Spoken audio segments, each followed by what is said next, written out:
Okay, we will call this meeting to order. I'll ask if there's any disclosure of pecuniary interest. I have one related to Wasaga Beach Ministerial Food Bank grant allocation from Councillor Boulanger, so he will pull away from the table at that time. If at some point throughout the meeting you find that you do, please declare it at that time. Councillor Foster is not able to make it here today, and we will go right into new business. We have a motion moved by Councillor Wells, seconded by Councillor Kinney. The committee recommend to council that staff be authorized to extend the encroachment agreement between the town of Wasaga Beach and Sterling Homes Westbury Inc. for one marketing billboard sign for a 1-year period expiring October 31st, 2020, or unless otherwise determined by the town. Is there any discussion on this item? All those in favor? Carried unanimously.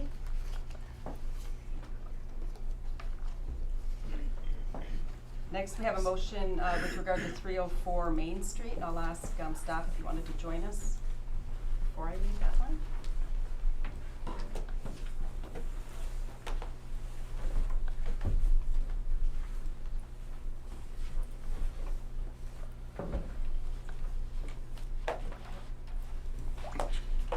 Thank you, Your Worship.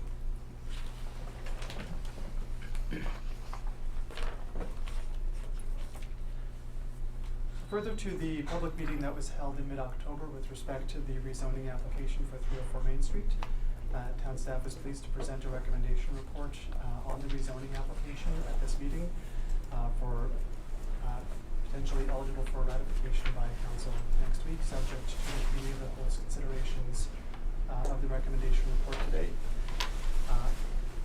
If I may provide a couple of comments that are above and beyond the contents of the report, but I'm certainly pleased to answer any questions that the committee of the whole might have with respect to that or the contents of the report. The two items in particular is that following the production of the recommendation report and its publication on the town's website, town staff have received some supplementary comments from a member of the public, Ms. Judy Desormeaux, with respect to the synopsis of the comments they had made during the public meeting and how those comments were captured in the recommendation report. I'm certainly pleased to speak to that to the extent that the committee of the whole may like me to. The second point is that following the completion and publication of the recommendation report, which included 2 draft zoning bylaw amendments, the first draft zoning bylaw amendment would be from bylaw 2003-60 as amended, which is currently in effect. And the second draft zoning bylaw amendment would be from the downtown zoning bylaw amendment, which was approved by council in the summer of 2018 and has since recently thereafter been under appeal to the local planning appeal tribunal.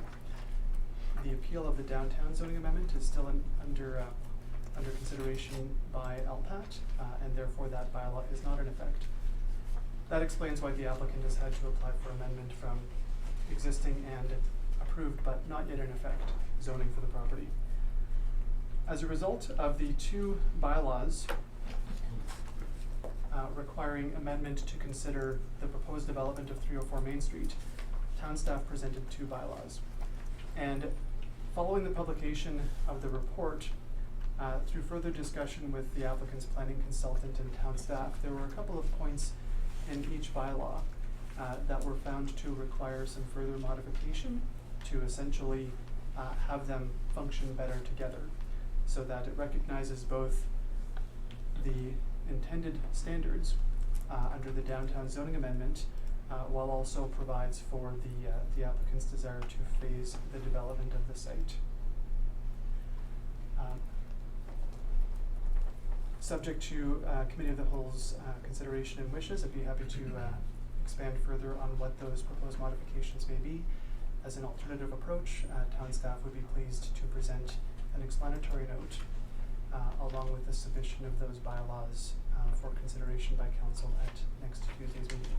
Thank you. Okay, so if you wanted to just briefly tell us what those changes are, but I believe what you're saying is that staff are comfortable with it, you can do an explanatory note without requiring further public input. It's not changes that would see us have to have another public meeting or anything like that, so you're comfortable moving forward. That is correct, Madam Chair, yes. Okay. In detail, the modifications to the zoning bylaw amendment that would change the in effect bylaw, the in effect zoning, would provide some clarity around how the site-specific provisions would be in addition to the existing tourism commercial exception zoning for the lands. The existing tourism commercial zoning with the site-specific exception allows for the gasoline retail facility or gas station, and the amendments are intended to be in addition to that permission. One modification would provide clarity to that intent. Secondly, the next modification would provide for clarity in the intended minimum front yard setback, where the downtown zoning amendment permits 0 meters. The applicant's original submission requested reduction to 2.3 meters, whereas the proposed modification is to 0 meters, and that would make it consistent with the downtown zoning amendment, or the downtown zoning bylaw that was passed in June of 2018.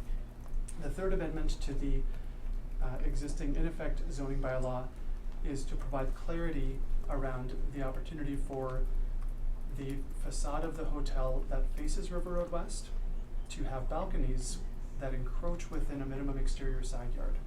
So the zoning bylaw would have a minimum exterior side yard of 3 meters or about 10 feet.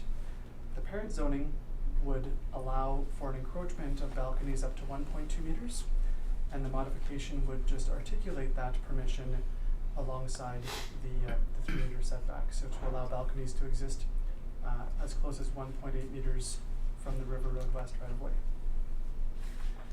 From the approved and appealed and not yet in effect zoning bylaw, the modifications would include a reduction in the minimum required setback between the Main Street River Road West intersection and the nearest point of the gas bar canopy. The zoning bylaw as currently drafted would require 95 meters, and the applicant's proposed development would require a 92 meter setback. That would be consistent with the official plan in our respectful submission. The second point is to allow for an increase in the maximum required front yard setback from Main Street. The zoning bylaw for the downtown currently requires that a building have a minimum front yard setback of 0 meters, as well as a maximum front yard setback of 0 meters. That's a very small margin of error, or a very small margin within which to put the facade of a building. The convenience store and restaurant is proposed to be 4.2 meters away from the Main Street right-of-way, and to allow the development to proceed with that phase first, the applicant needs relief to allow for a 4.2 meter maximum front yard setback. And lastly, the draft bylaw as currently presented in the report provides for a minimum exterior side yard setback of 3 meters.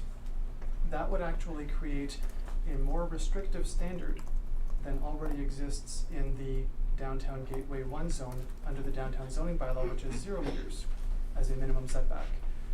And therefore, we would suggest that that more restrictive standard could be deleted as a modification to the amendment to the downtown zoning bylaw. Thank you, Madam Chair. Thank you. Is there any questions? Councillor Blanchet?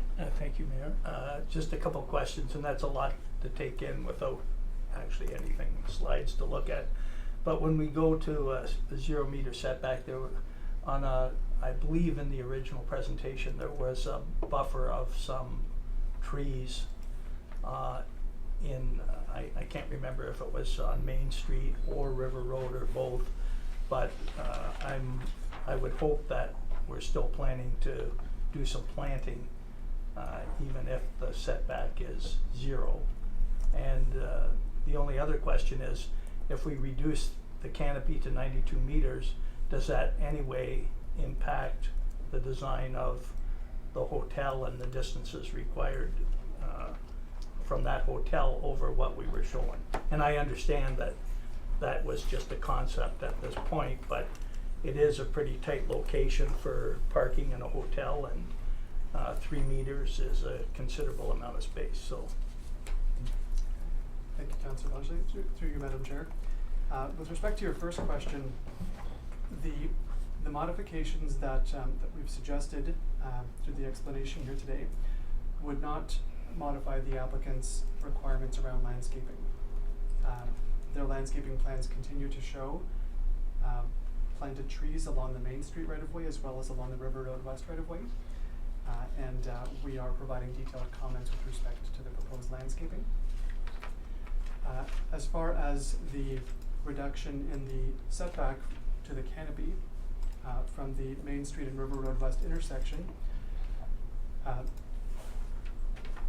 would suggest that the intention behind applying a setback from that intersection was to preserve a sufficient land area within the easterly portion of the site for a prominent development with a potentially a greater height that is somewhat less reliant on motor vehicle usage.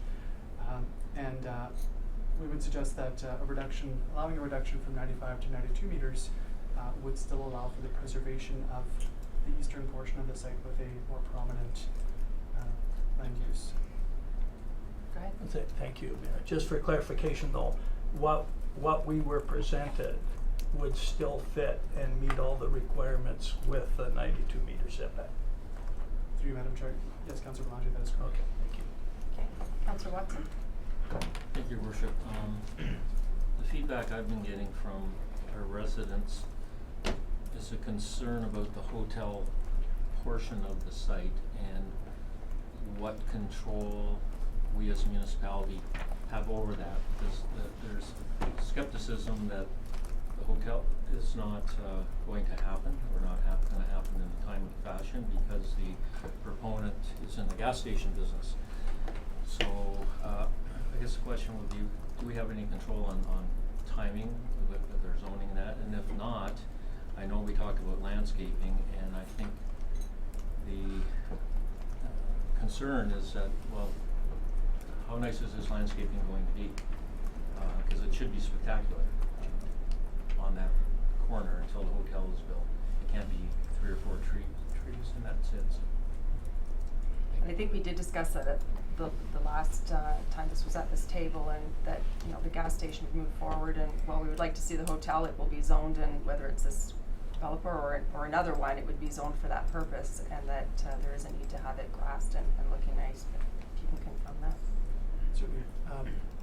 Thank you, Madam Chair. Through you to the councillor.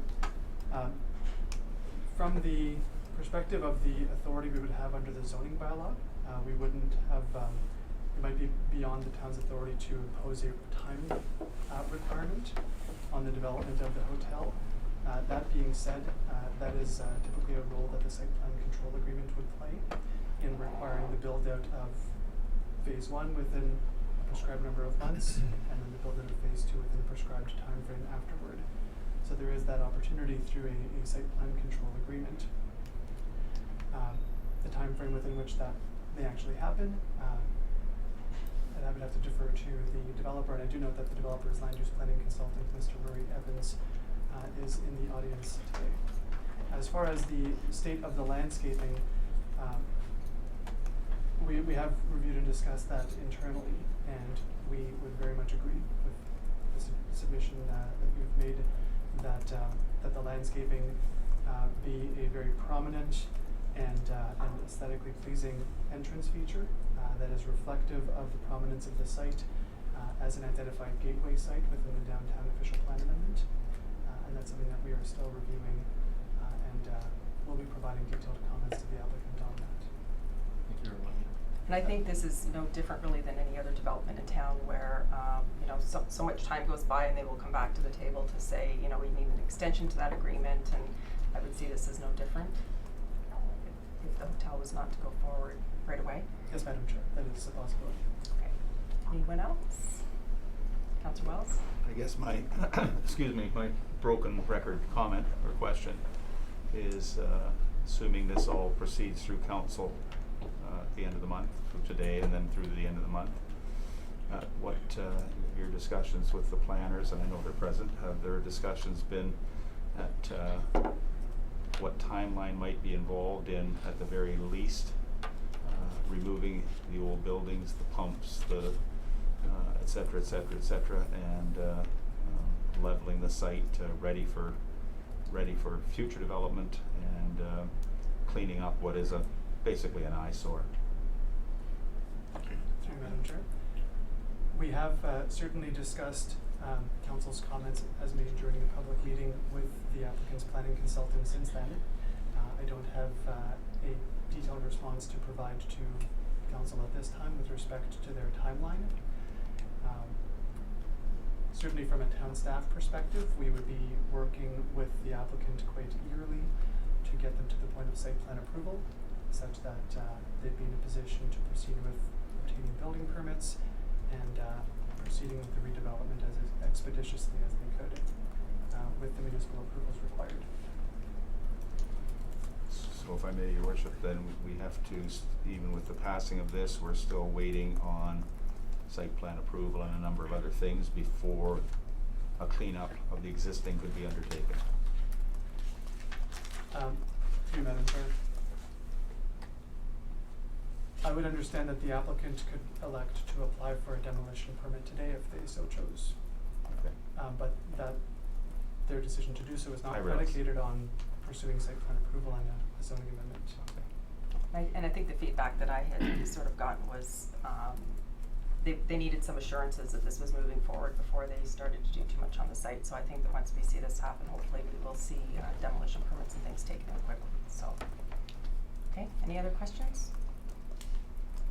Okay, I will read the motion. It is moved by Deputy Mayor Bray, seconded by Councillor Boulanger. Resolved that all written submissions received in regards to the application and all oral submissions made at the public meeting held on October 10th, 2019 relating to the application have been taken into consideration as part of the deliberations and final decision related to the approval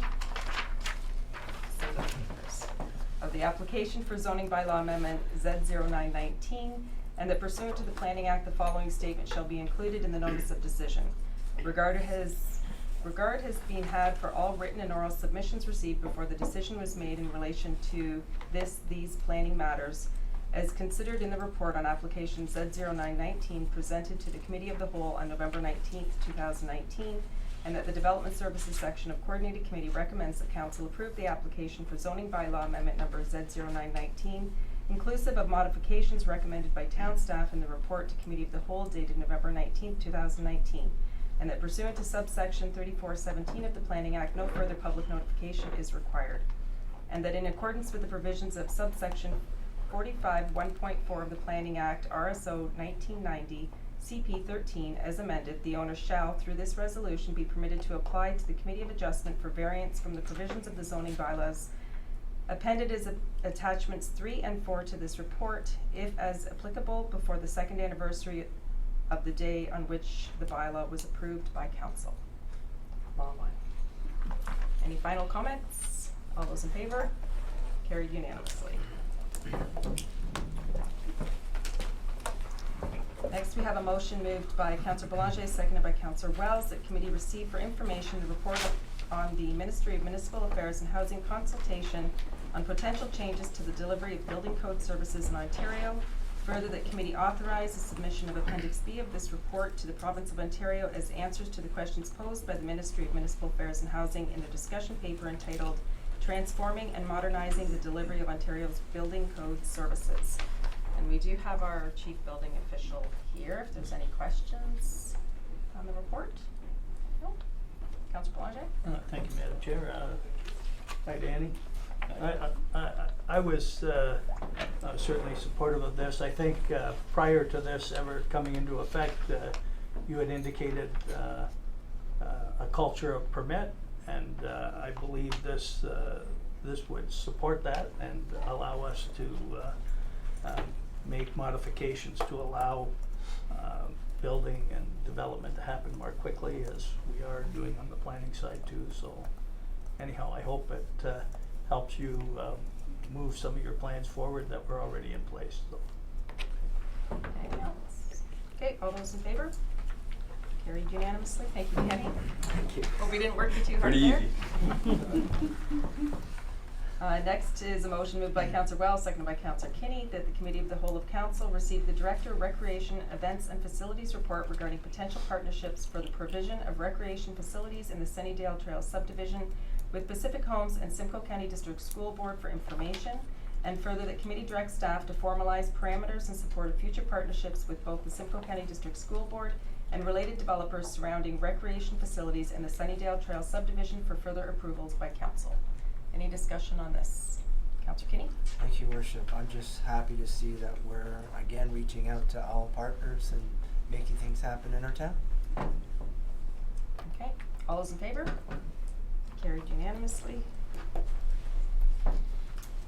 Next is a motion moved by Councillor Kinney, seconded by Councillor Watson, that Committee of the Whole recommend to Council that it award the contract for managed computer security service provider to CompuSolve Technologies in the amount of $136,500 annually, billed monthly. Discussion? Councillor Belanger?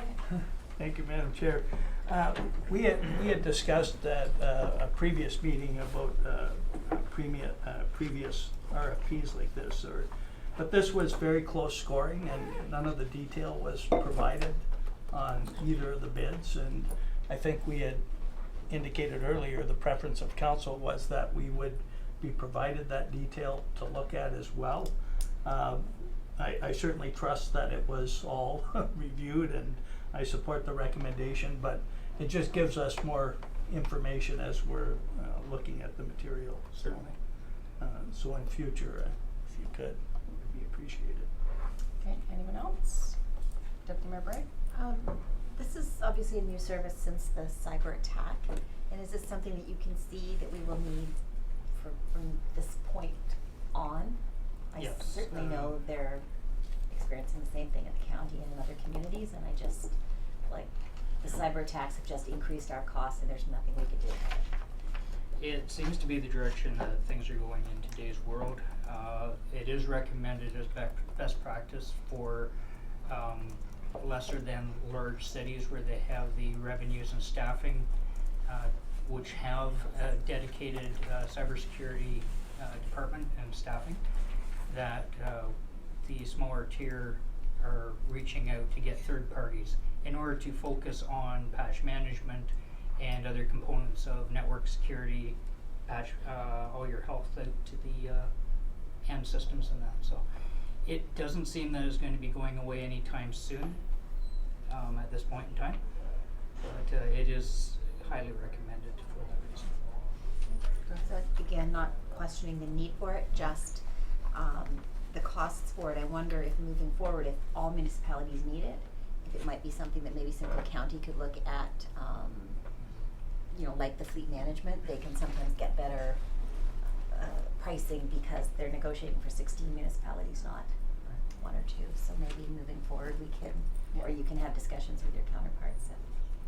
And actually, I'm the chair of the service delivery section for the regional government review at the county, so that's something that I can bring to that committee as well to see if that's something that we should be looking at. Thank you. Did I see your hand up? You did, but Oh. Deputy Mayor Bray Oh, she took it. asked the question I was asking. I think we should be looking to whether there are efficiencies to going to a broader group as we have done with other issues with municipalities. Okay, anything else? All those in favor? Carried unanimously. You get to stay there, Derek. Yes, I do. It's moved by Councillor Watson, seconded by Councillor Wells, that Committee of the Whole recommends to Council that it award the contract for the provision of the town's new municipal software solution to CityView in the amount of $490,888, including HST, based on the following funding sources: $73,890 from building reserves, $93,372 from bylaw through parking revenue transfers, and $264,019 from from government efficiency grant. Any discussion? Councillor Kinney? Thank you, Worship, and I kind of talked to Derek about that, and it's an extension on what Councillor Belanger had mentioned.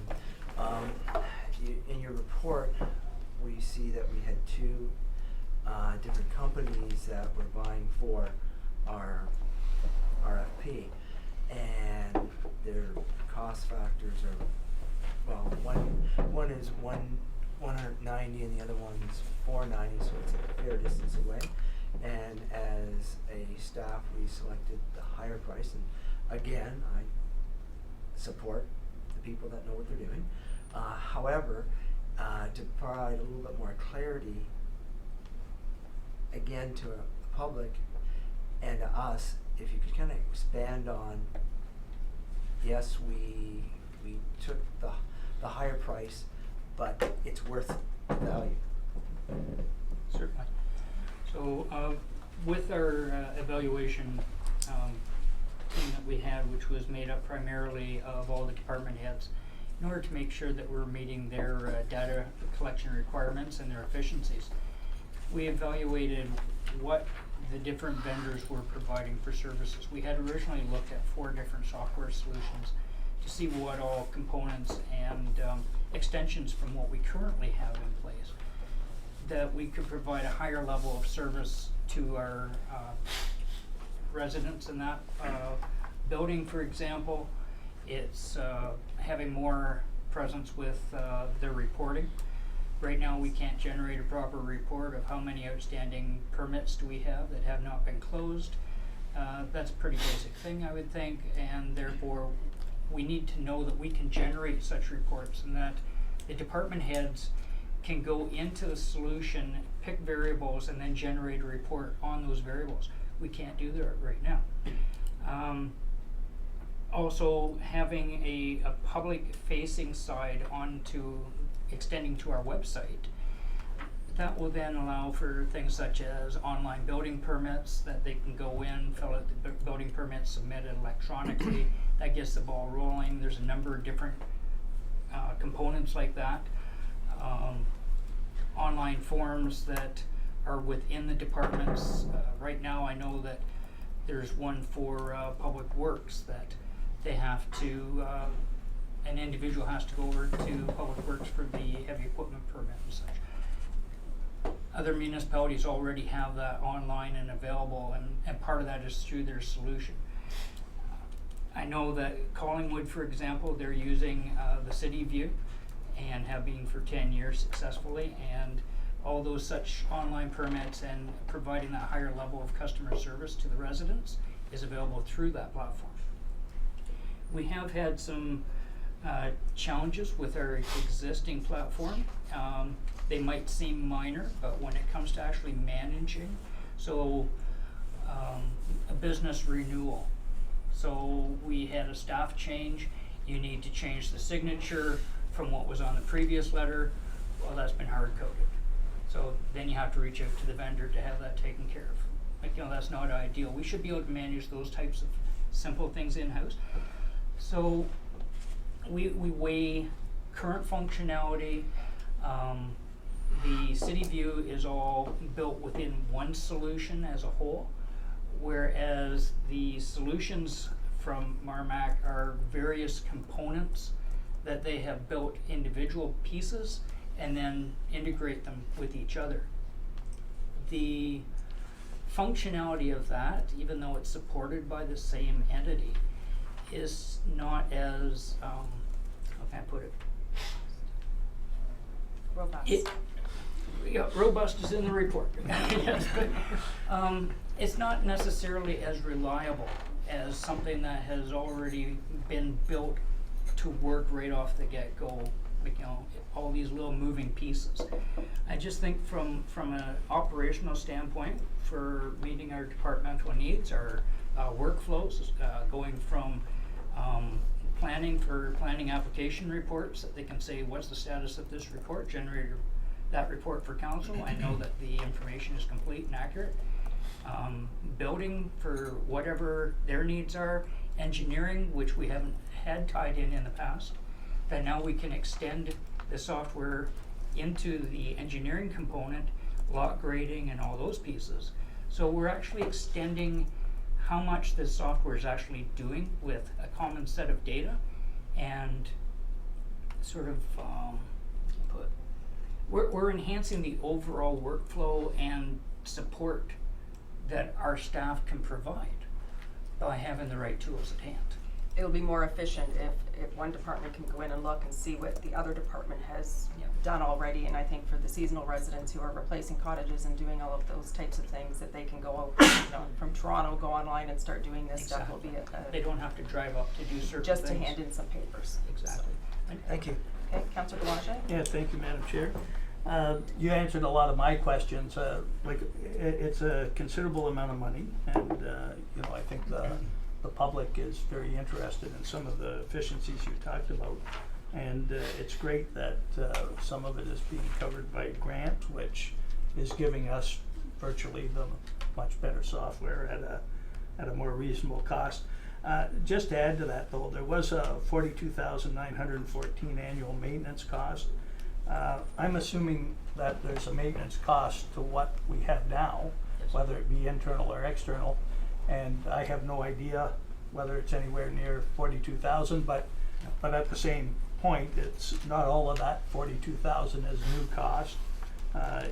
You mentioned about the municipality, and you mentioned Collingwood, so that's good that they're close by, and certainly we can probably refer to them on some of the advantages we might be able to implement. And the efficiency gain and productivity gain, I think, is another thing, that we're a growing community, and every year we're adding staff, and often the software, if we get the right software, it slows down that requirement. So I think it's important for the public to know that by making this investment now, in the long run, we're probably going to save some payroll that would have had to been added in the year or two to come. So, but anyhow, thanks for your comments. It provided a lot more information. Thank you. Deputy Mayor Bray? Did you have your hand up? Yeah, just a quick comment, that it seems like a good way to be spending our efficiency grant, because it's certainly an investment in the future, and it should help with, like Councillor Boulanger mentioned, personnel and the interaction between the departments, because I know we can't all sit in one building. I mean, that's probably a 10 or a 20-year dream, but until then, we need to be able to communicate in this day and age instantly, so this is good. Councillor Watson? Thank you, Worship. On the point of being a growing municipality, is this expandable, like the system that we have? We can continue to expand it to incorporate our growth in the municipality without going to someone else in the future, or in the immediate future at least? So yes, this solution that's being recommended is also being used by large municipalities and cities as well. Your scope of data collection is just the size of your container, but having the ability to extend that out to the departments, that they're collecting more data, more interaction. One of the key features with this also is with mobile workforce. So therefore we can have our property standards inspectors go out in the field, fill out all the reports and everything on their tablet, live time. Our building inspectors could go out, do an inspection in the day. Right now they have to come back 4 o'clock, fill out all their paperwork into the system. So if somebody calls and says, well, it's Friday, I've got guys coming up to do my decking this weekend, has been passed, well, he'll be back at 4. With this solution, they're out doing their inspections in the field, the information's coming back into the system. Our staff can then bring it up and say, yes, he was there at 10 o'clock this morning, you're good to go, sir. So I think from a customer service standpoint, that's good. To answer your question, yes, it has that scalability. We are looking at the vast majority of the components that are available, just so that we're putting a solution in place now to meet all the needs of our corporation. Thank you. Okay, anyone else? Okay, I've already read the motion. All those in favor? Carried unanimously. Next is moved by Councillor Wells, seconded by Councillor Boulanger, that Committee of the Whole as Budget Committee recommends to Council to award RMS Canada Consulting as a successful proposal for threat and risk assessment services for the town of Wasaga Beach in the amount of $21,922, including HST. Discussion on this item. All those in favor? Carried unanimously. Thank you, Derek. Thank you. Next is a motion moved by Councillor Kenny, seconded by Deputy Mayor Bray, that council receive the treasurer's report on the Wasaga Beach Ministerial Food Bank, and further that council authorize the payment of the 2019 grant amount of $24,000 to the Wasaga Beach Ministerial Food Bank. And I will note that Councillor Belanger has pulled from the table. Is there any discussion on this? All those in favor? Carried unanimously. And next is moved by Councillor Watson, seconded by Councillor Wells. The Committee of the Whole as Budget Committee recommended council that it approve the proposed rates and fees increases as outlined in the staff report dated November 19th, 2019, effective January 1st, 2020, and further that the appropriate bylaw to implement the fee increases be considered by council on December 17th, 2019. Jocelyn has joined us. Is there any questions on this? Did you want to speak to it? Is this for the rates and fees? Mm-hmm. Yeah, I think we have some presentations for the rates and Oh, fees. okay. Do I proceed? Yep.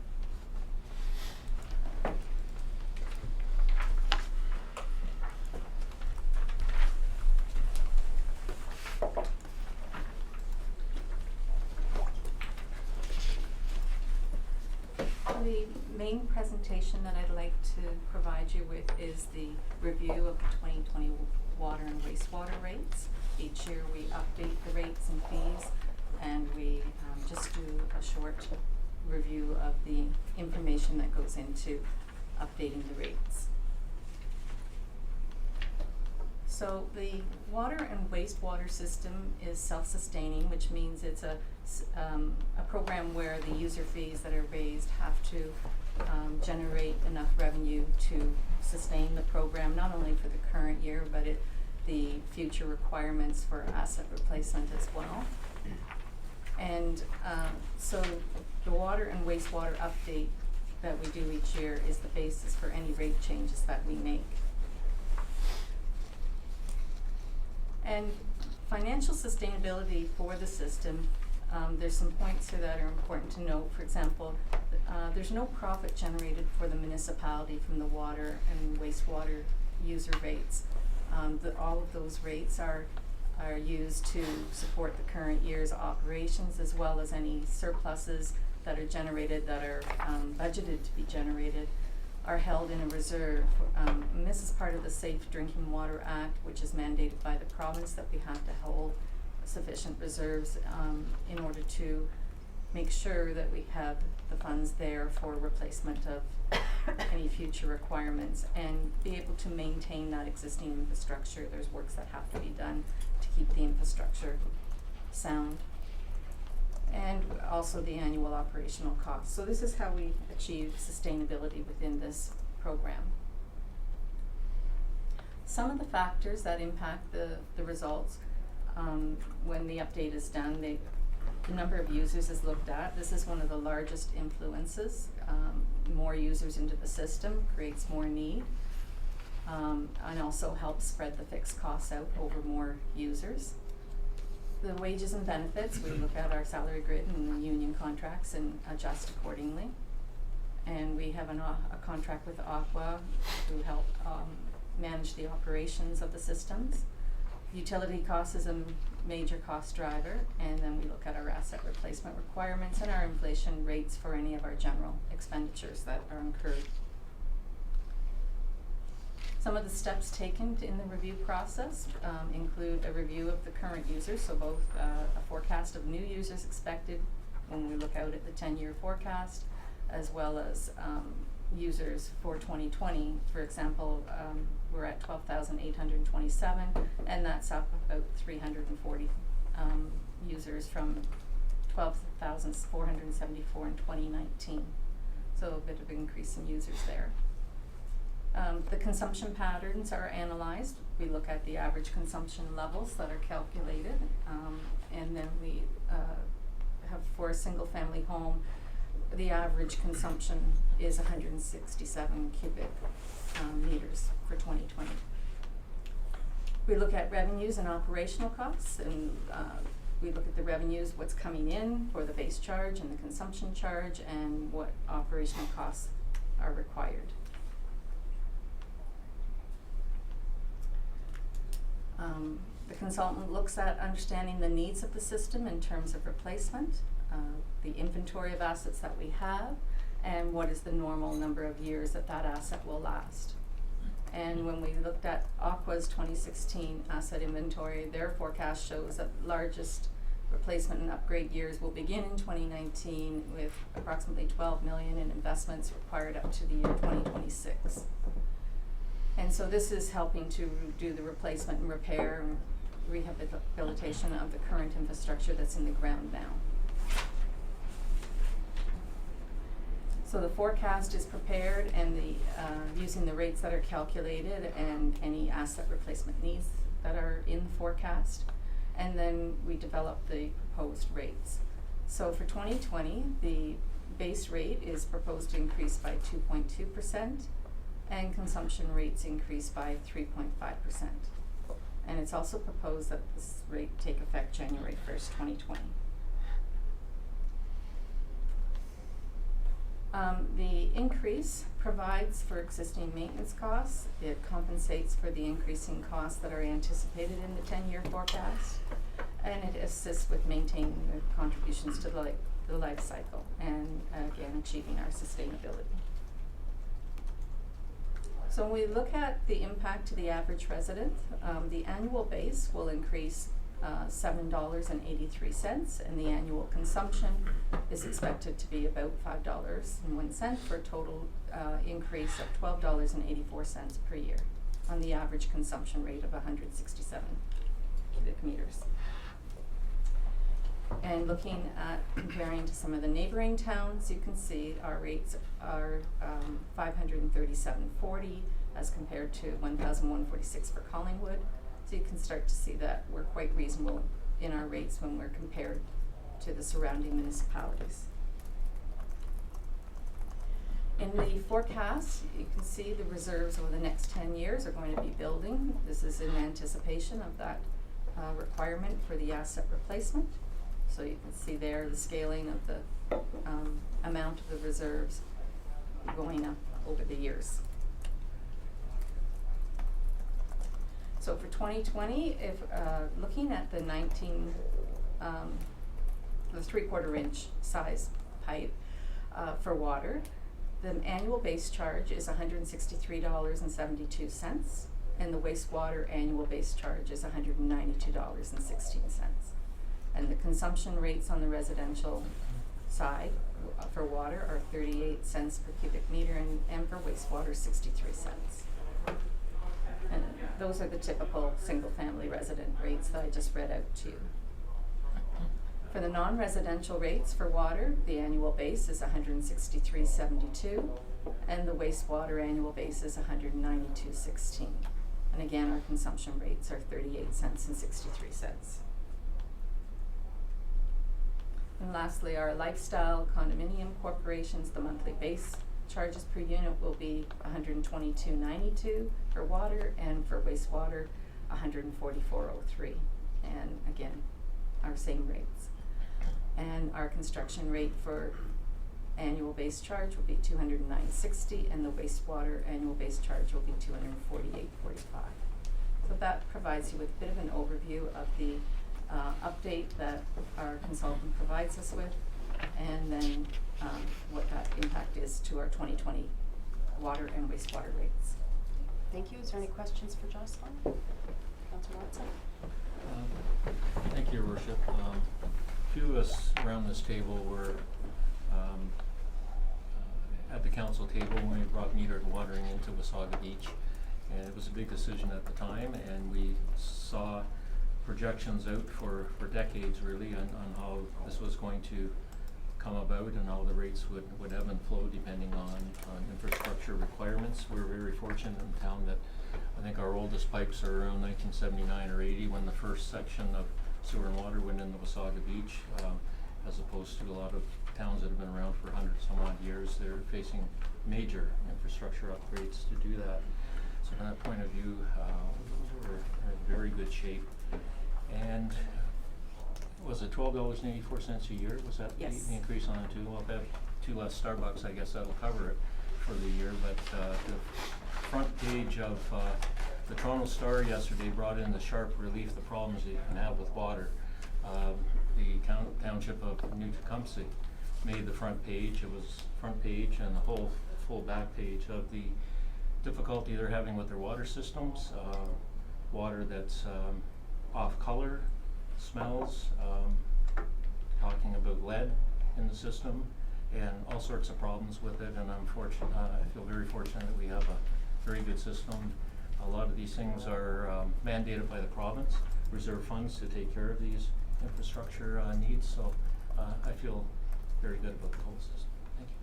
Thank you. Councillor Boulanger? Yeah, thank you, Madam Chair. I was gonna say the same thing, that it's in the news again. I wasn't gonna mention the municipality, but we have had stellar performance between Public Works and Aqua. The inspections are stellar, and again, I believe at some point when we looked at the 20-year capital requirement, there was still a bit of a gap cost that we were working towards, but the eventuality is that if you ever get ahead of that curve, then you can have years with less of an increase, but it's extremely important that we stay on top of it, and I think we all are pretty happy with the quality of water here in Wasaga Beach. Absolutely. I did see a hand go up in the audience. Unfortunately, this is just for council members today, so if there is questions, I would suggest that they reach out to Jocelyn following the meeting, because it's not open to the public for questions. Oh, I thought a meeting of the whole was open to public. It's open to the public for viewing, but it's not for questions. No discussion. Jocelyn? Could we clarify, because I had thought that this part was the public meeting for the rates and fees, and perhaps I need clarification on that. So do I, because it's not listed in my agenda that way. Should have been on the agenda. Pardon me? I believe that you did advertise for a public meeting today. It's not on the agenda, but it should be. All right. Okay, so my apologies, I didn't Apologies realize. as well. Thank you. It was missed on the agenda. Sorry? So there is a public input component to the rates and fees bylaw. Okay, so it is appropriate then It is. to allow the public. I Right. apologize.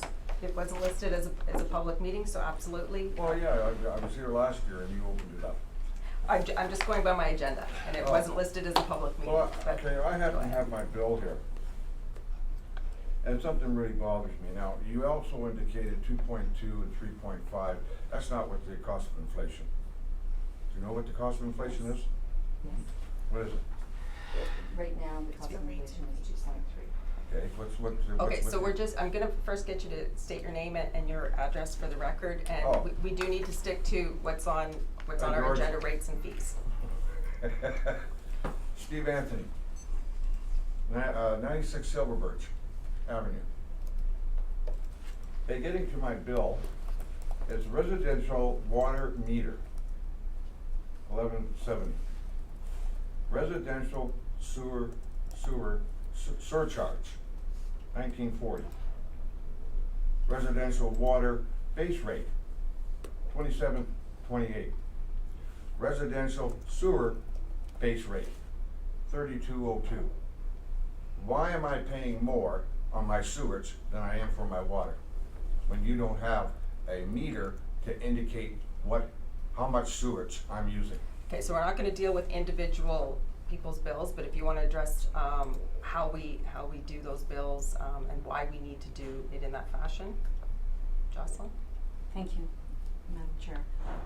So the sewer rates are based on the capital requirements. As we mentioned, we have to build not only for the operations of operating the sewer system for the current year, but we also have to build in for contributions to our reserve for infrastructure replacement in the coming 10-year forecast. So that's a requirement under the legislation, that we have a sustainable program to be able to pay for all that infrastructure for both the water and the sewer programs. So you have a reserve. Yes, we do. Okay. And we have, the reserves are substantial because the type of infrastructure that you have to replace is very costly to replace. Oh, that's understandable. So that's why, so you're paying for the current year's operations of the system and the reserve building for future replacement. So do we have a reserve for water, like George has indicated before, that the pipes and all that's up to standard per se right now, but do we have a reserve also set up for the replaced water pipes? So through the chair, yes, we do. There is a water reserve and a sewer reserve. There is. Yes. That's why we're paying, okay. Thank you very much. You're welcome. Okay, and I guess I'll ask if there's anybody else in the audience who has any questions on this. Chief, put your hand down. Okay, is there any questions from the table? Okay, so I have already read the motion. All those in favor? Carried unanimously. And next we are moving into budget draft 2. So I will stay in this seat and Give me a moment, please, to put that presentation up.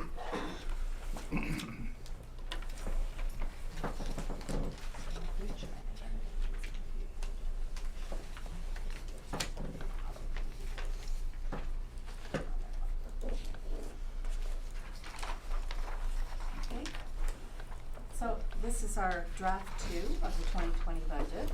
So we're going to review today some of the details of how we moved from draft 1 to draft 2. So just as a short recap, on October 1st is when we started our draft 1, and at that time, coming from the 2019 forecast, we expected a tax rate change of 10.8%.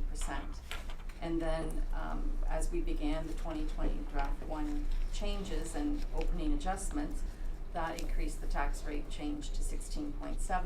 So we had a lot of work ahead of us at that time to bring the rate down for draft 1 to 4.2%. And then on October 24th, we continued our discussions and provided some information about the new arena and library for the operating costs, and presented an option to include phase-in amounts for those future operating costs to start to build the tax base, so we'll be ready to incorporate those costs as opposed to taking a very large increase in 1 year. And if we were to, the estimate at that time, if we took a portion of those phase-in amounts, would raise the tax rate from 4.2% to 6.2%. And that's about where we left off at draft 1.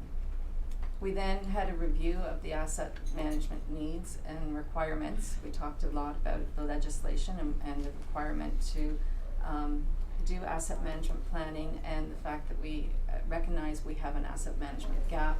Well, compared to other municipalities, not as significant, still something that we need to manage and consider. And then we went back from that last meeting as staff to try and revisit the budget again and see what other opportunities we had to reduce the tax rate increase. So some of the discussion points that I'll just raise with regards to the staff report. In the report, we referenced the operating reductions, what we were able to do when staff went back and looked at different options. And we reduced the operating costs by $244,000. And on the capital cost side, there were some reductions as well, but there were also additions included in that draft 2 of $130,000. So I would reference those pages of the staff report and just ask council at this time if you had any questions or comments you wanted to make with regards to the items that we adjusted. Anyone? Go ahead. Okay, that's great. I guess. Oh, Councilor Wells? It's okay. I just did note that there were some significant takeouts from the capital with relation to some of the heavy equipment that we use in town, and I think while I understand and I support the need to do it, it's that old story. If you continue to defer things, the costs increase. So, for one thing, we're taking a grader off the list, but we already know that in 2020 we're going to spend over $50,000 to keep that vehicle on the road. So it's finding a balance between not wanting to increase tax rates to a significant level, but at the same time, every time you defer things, it's not as simple as saying, well, we won't spend it this year. You are deferring can in fact result in the end in a higher cost. So while I applaud them for making those decisions, I think we need to be realistic about what the the net effect of that is gonna be in 1 or 2 years. And I'm assuming staff look at all of these options before they come to the table taking things off? Yes, and perhaps staff will speak to those on their slides as we go through the department reviews, but I believe there was an opportunity to choose between the option of replacement and the option of refurbishing, and I believe it seemed viable to choose the option of refurbishing, so I'll leave that with staff, the other staff to speak to. Good. Yeah, I understand that. I was just using, that was only one example. I was just using it as a single example. It's not something that I need to debate about whether it's the appropriate decision or not. I trust staff to make that, but I think we just need to recognize that, you know, we've dealt with deferred projects and deferred things in the past, and it can come back to bite you. Okay, go ahead, Jocelyn. So this is a slide that presents the tax rate change, so starting with the draft 1, 4.19% to 4.2%. Draft 2, after the staff changes that we made, we reduced 1.67% from the rate. And then we had a further reduction as the assessment base was updated, so a small reduction there of 0.37%. And then if we added in the impact of the arena and library additional phase-in costs, that would increase the rate to another 2.39%. And then adding in this asset management phase-in for the gap portion of asset management, that's another 0.42%. And that's how we get to our total draft 2 tax rate change of 4.96% with all of those items included and all of those adjustments made.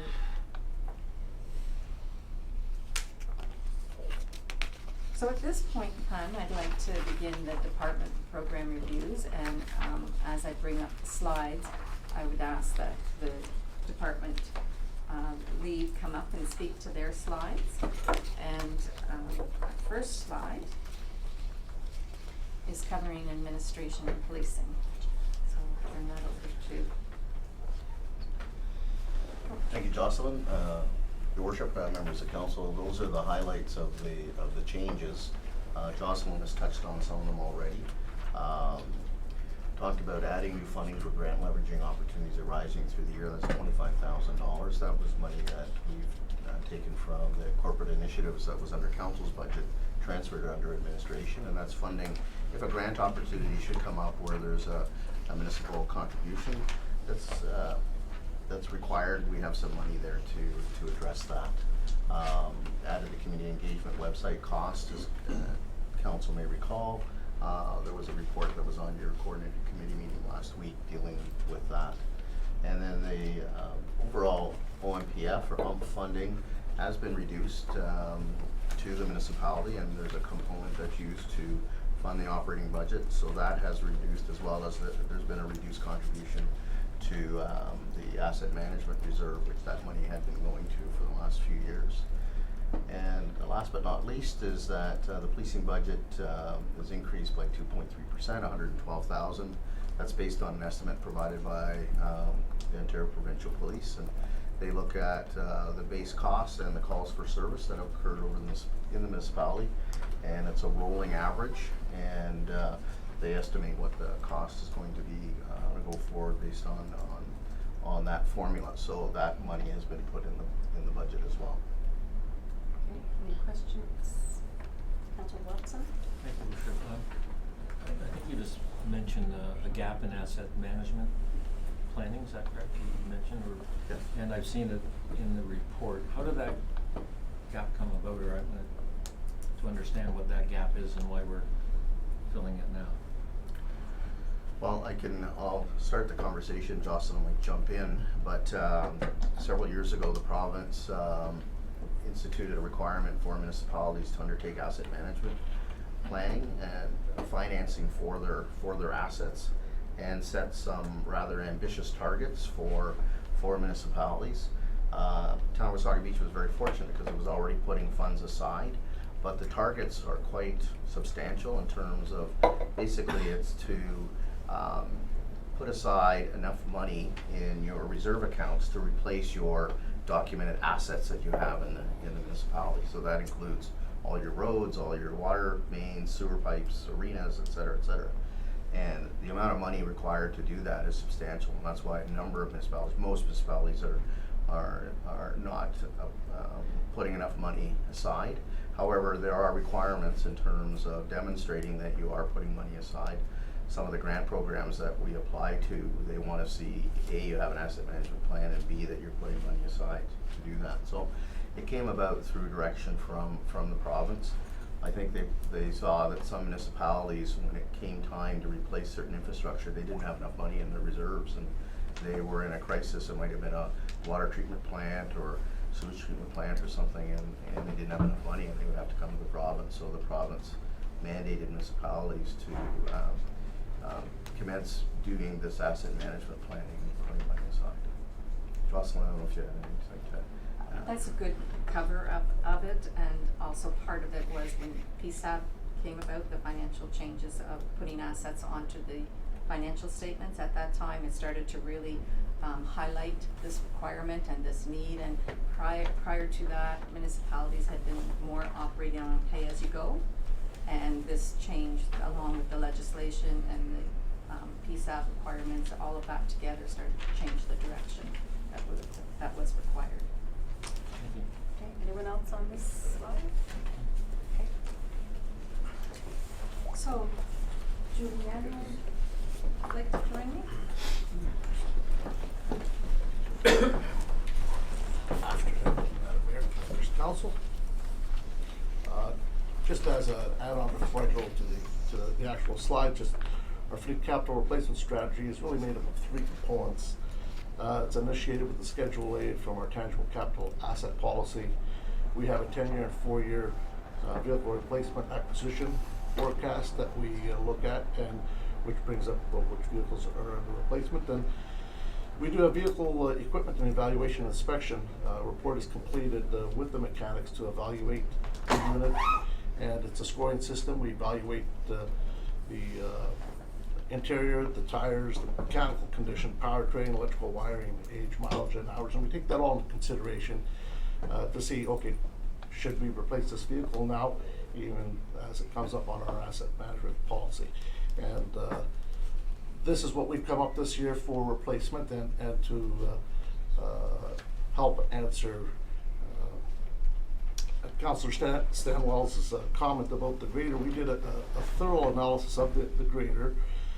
We thought it's a considerable dollar value for that grader to be replaced, but we looked at the cost to bring it up to standard now is far less than the replacement cost, and we can definitely keep it for 2, 3, maybe even 2 years. We have it on the schedule, we moved it forward, but we may even get another year or 2 out of it.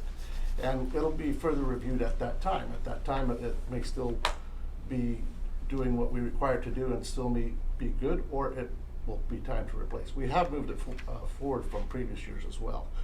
But at the same time, I want to also say that sometimes we have a piece of equipment that is not lasting this long, and we need it replaced a year earlier. We had that with one of the pickup truck, plow trucks that facilities uses. We can't get that certified past this year, and we need that replaced, and it was scheduled for next year, but we're asking to be replaced this year. So it's hit and miss, but we look at the value. If we put the money in that vehicle, the pickup truck, plow truck, there's no value added to it. It's not worth the money we're putting into it. With the grader, it's $450,000 piece of equipment.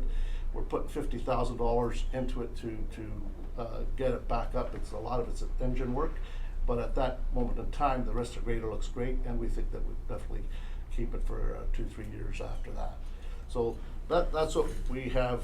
That's how our process in evaluating the equipment and what comes before you on our list here. So here right now, just to add on that, we do have, as you well aware, we have a surplus fleet vehicles, and some of these vehicles that you see in the light duty vehicles will go into the surplus vehicle fleet for departments that need an additional vehicle or 2. Rather than purchase a brand new vehicle, they need it for 2-3 months at a time, 4 months at a time. We'll put these vehicles in the surplus vehicle fleet and try to get another year or 2 out of them as far as we can go with them. That's what we have done the last couple of years, and it seems to be working relatively well at this moment in time. So the light duty vehicles that we have listed there on the, well, if I say the maintenance operations, the budget is similar to prior years. Light duty vehicles capital replacement, we have a unit for building. By law, we have 3 units at the Public Works and 2 units at the Parks. Medium duty vehicles, we have I'll let the fire chief expand on his 2 fire units, the smaller vehicles that he's planning to purchase, and again, put some capital money in refurbishing some of his pumpers, but I'll let him speak to that. Heavy duty vehicles, we have Public Works, we have the tandem plow sander, we have the service truck in the water department, and a specialized bus for the transit department. And maintenance, we have maintenance equipment includes a utility vehicle, mower, and trailer for the parks. And again, that significant repair for the grader, that $50,000 is there for repairing it, get it back up to spec, and so we can full use out of it. If there's any questions, I'll take any questions you may have. Questions? Councillor Wells? Yeah, Juliana, the water sewer service truck, is that not, maybe it is coming from, but should that not be eligible to come from water sewer reserves as opposed to, or maybe that's where it is coming from and I haven't picked that up as I went along? Yes, that is actually from, that's not the part of, it won't influence tax rate. Okay. It's part of the sewer. Okay, so it does come sewer from department's water rate, sewer yes. reserve. Okay, thank you. Anyone else?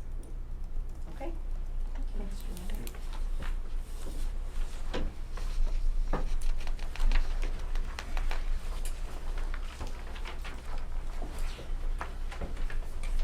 Your Worship, members of council.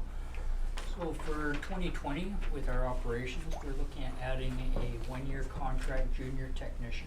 This is to address the rollout of new software, website development that we have coming on.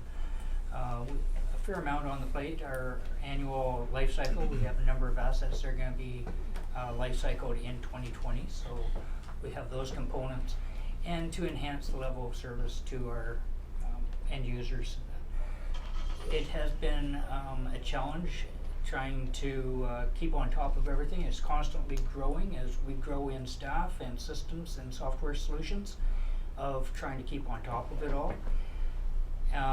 We're also looking at changes with things such as security, reading through all those reports, doing research and various components just to make sure we have what we need in place. All these things take time, so we're looking for the year to, as the contract, see how things roll. I know this past summer when we had our co-op student, it was very beneficial to our department. We got a lot of our departmental objectives that we were able to get completed, which otherwise we would not have. So that is the rationale behind that position. The new corporate website development, that's something that should be done every 3 years. Right now we're developed and hosted with the county, which has been great. However, with time, the look and feel of a website and the features available on a website, what people anticipate and expect when they come to the website, all change. And ours has done so. And I know the county are also looking at how they're going to be moving forward, if they're going to continue hosting or outsourcing as well. So this is one of the development objectives that we've looked at as the web committee, evaluating what kind of costs and services and everything are available to us. Part of that would be covered under the funding for the provincial efficiency grant, and I think I would like to take questions on the first part for operating just before we get down into the corporate capital. So if there's any questions. Councillor Kinney? Thank you, Your Worship, to Derek. Your junior tech, do you see, and maybe I'm bringing out the crystal ball again, but you've got a year contract. Do you see possibly that individual or that position maybe being asked next year as something permanent, or that could roll into that? That will be part of the evaluation that we'll be taking on. I want to be able to look at what our workload is for 2020 and where this individual fills out that role.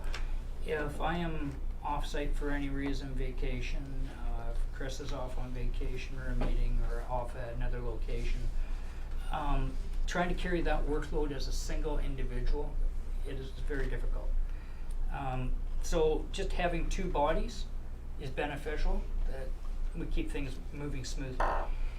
If it is determined though that based on what we have for say rollouts and our projects for a given year are lighter, then maybe we would be looking at, okay, this given year we might need a contract position, this year we may need 1 or 2 co-op students, this year we're quite light. So my only concern is when one of us right now are away, that the level of service out to the end user just is not there the same.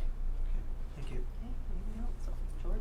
Just if I may, from Councillor Kinney, just from a corporate standpoint, you heard earlier about some of the new software, and I'm sure Derek's going to get into that a little bit more in a couple of minutes. But when that new software is rolled out, it's going to need somebody to stay on top of it and work with the various departments.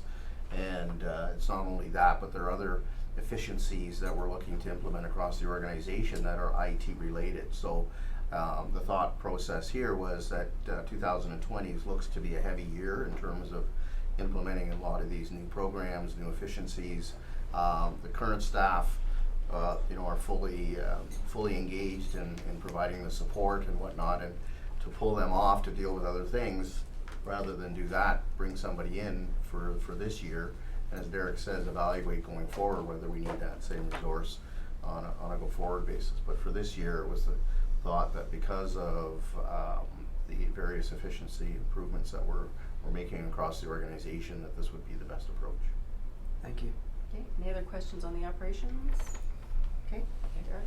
Moving on to corporate software. So as previously mentioned, the overall corporate software solution for building planning bylaw.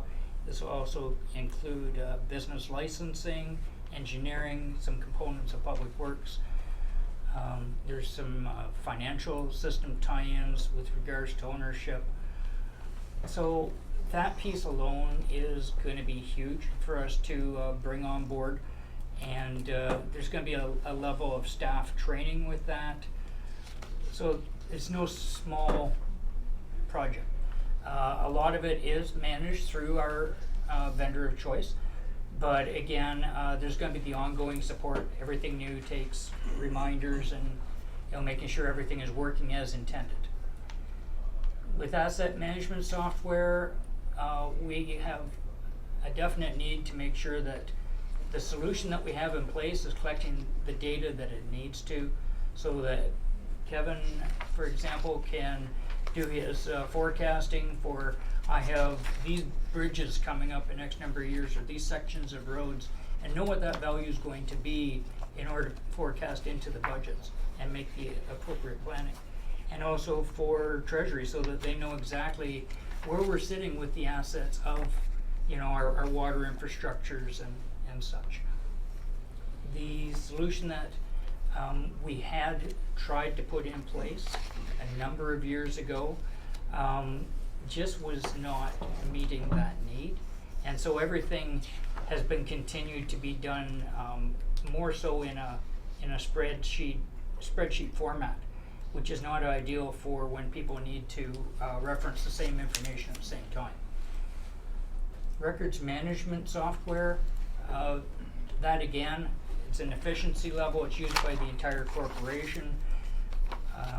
A lot of our documents are through on retention schedules, so it's to know where the documents are, when they're supposed to be destroyed, when they're supposed to be archived.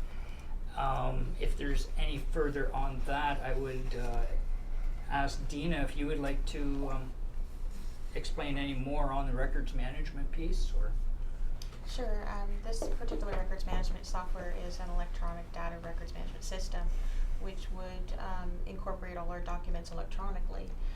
And so currently we have a paper system, and we just have our electronic saving of our in folders in our Microsoft product.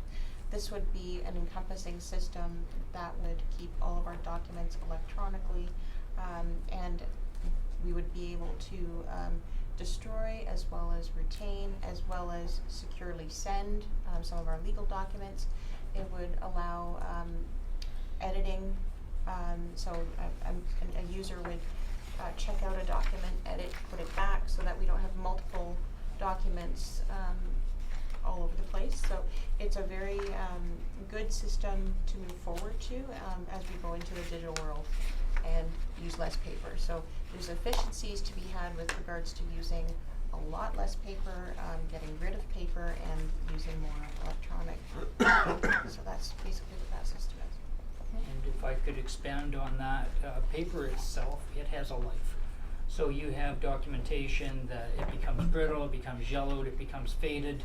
If we scan it in, therefore you have a more original version of what that document was. You can then print that out so that you have a clear representation. As soon as a document is printed from digital to paper, the paper copy is deemed your legal copy as soon as it is scanned, and if that paper copy is destroyed, then your digital copy is.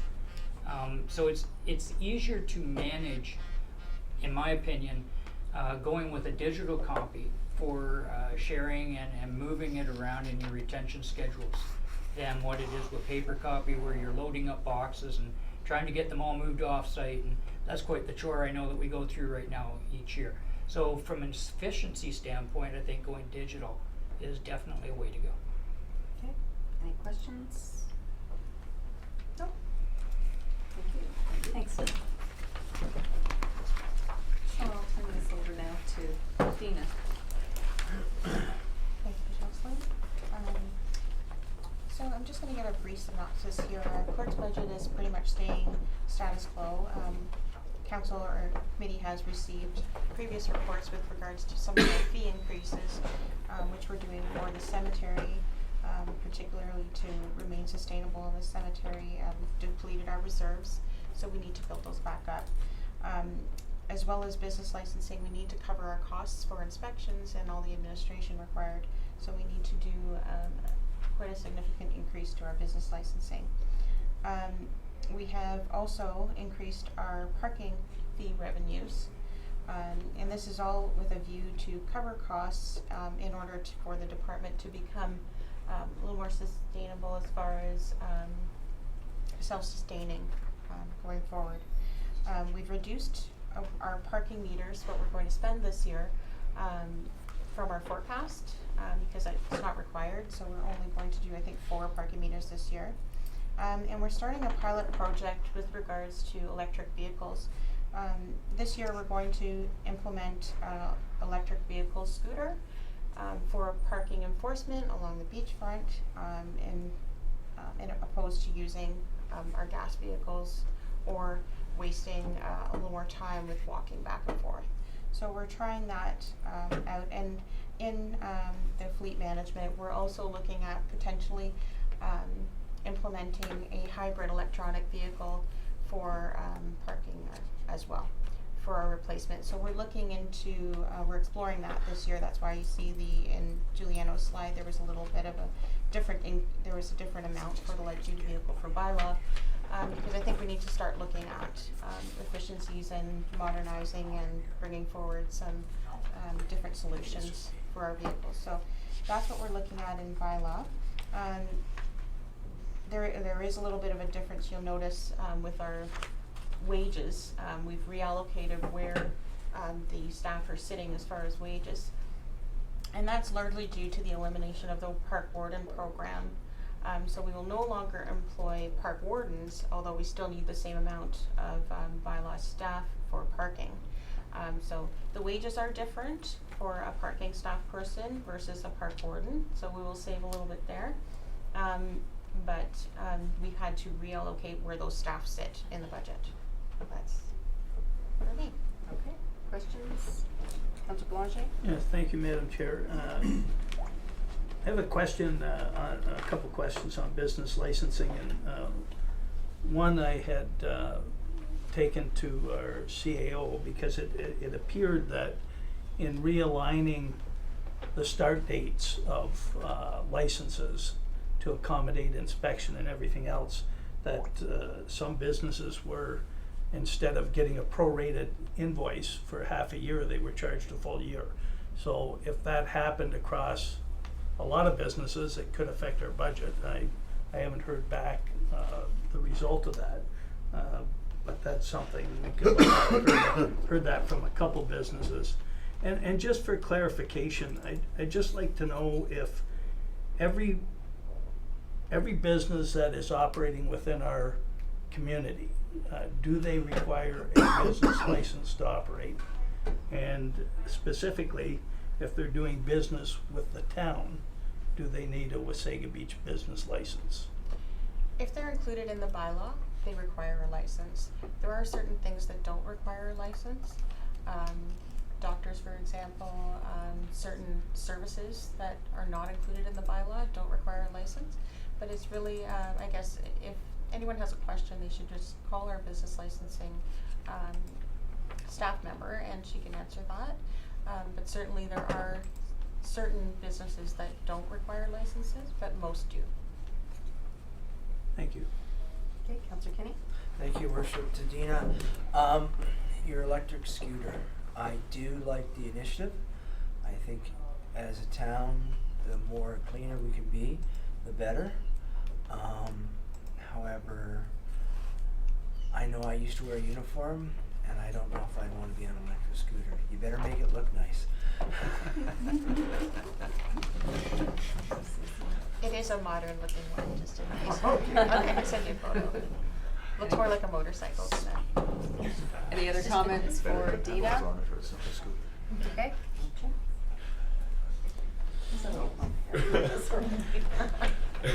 I know, it just takes one comment. I want to start by saying I removed the helicopter and the pilot from my budget to try and help Kevin get a grader, but that didn't help. So there's the highlights for the fire and emergency management budget. Operations are basically status quo.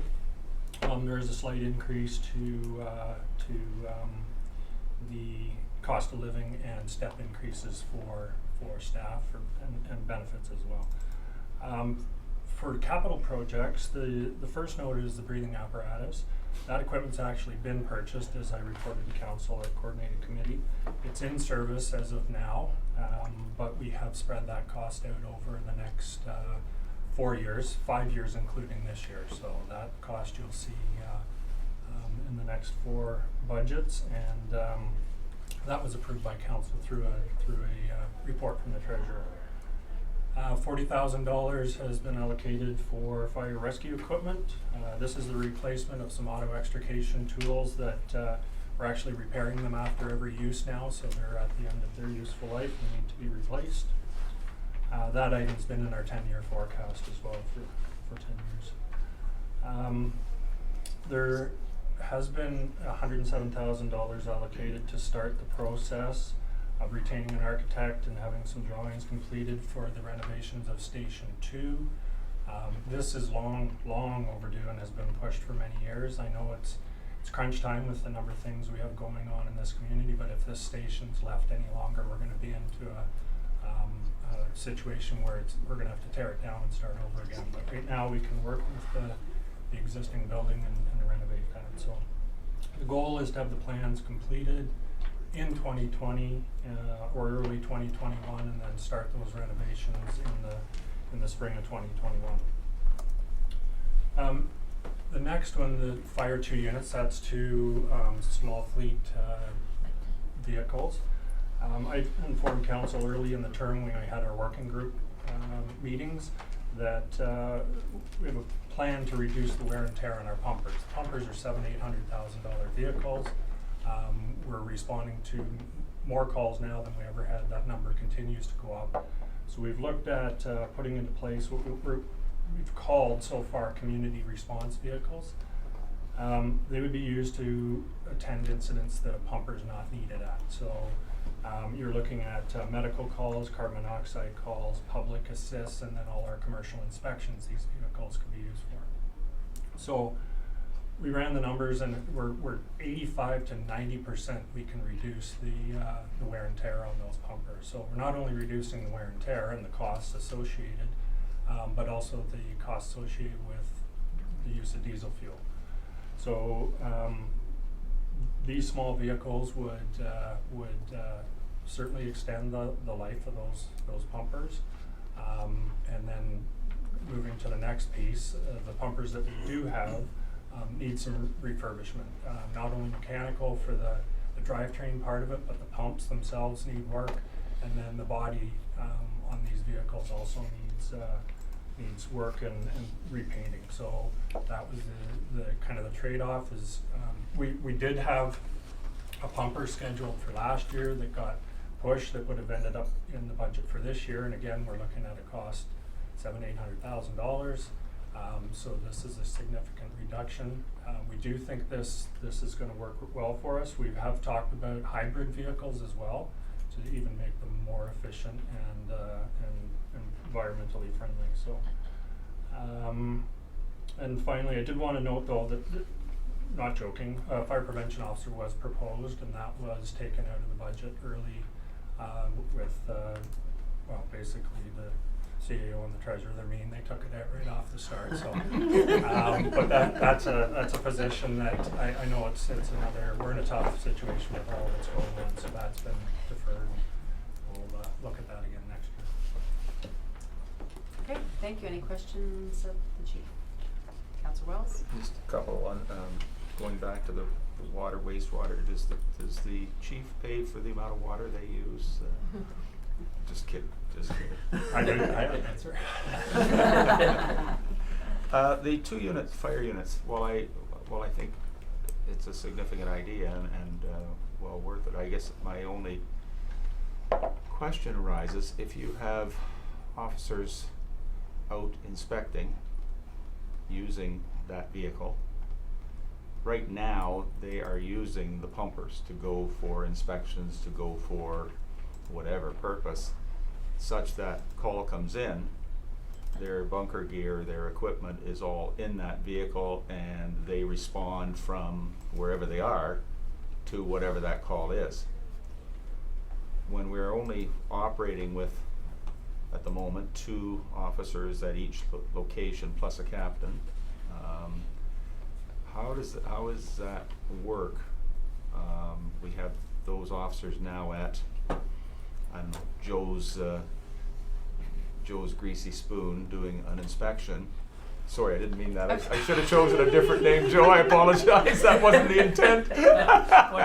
What's wrong with a greasy spoon? Yeah, Bill's Greasy Spoon, sorry. That then creates a functional delay in terms of response, because they now have to go from that location either back, because there's no one now to take the pumper, because we know that administrative staff can't drive them. We've been through that.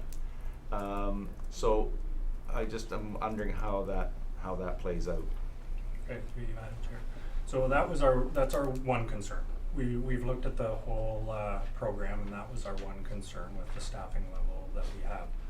However, we also went back and looked at the statistics over the last 10 years, how many times the fire crews have been out at a medical or an inspection or a carbon monoxide call and being called to a fire call.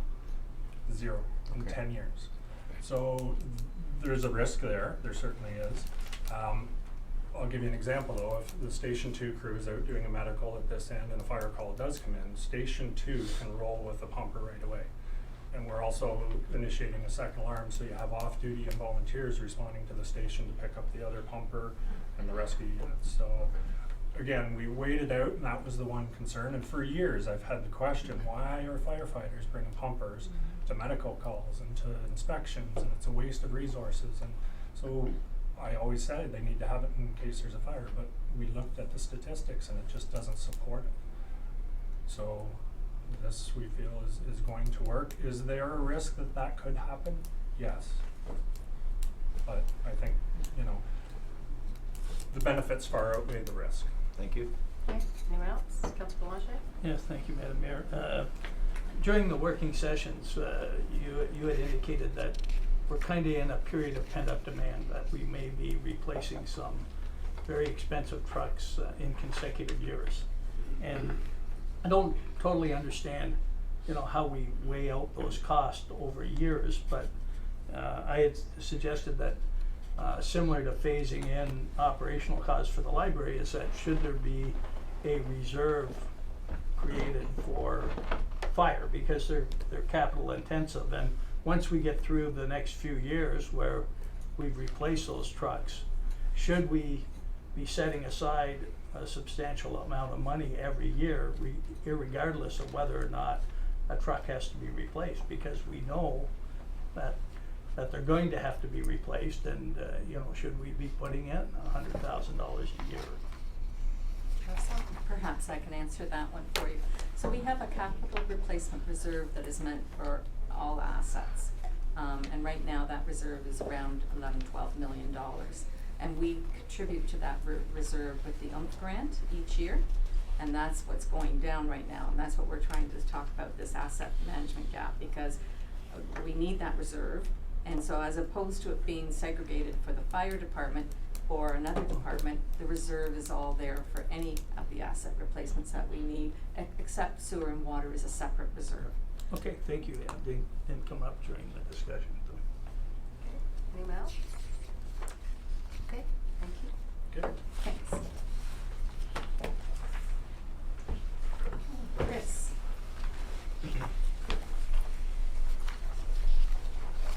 Good afternoon, everybody. Good evening, Chris.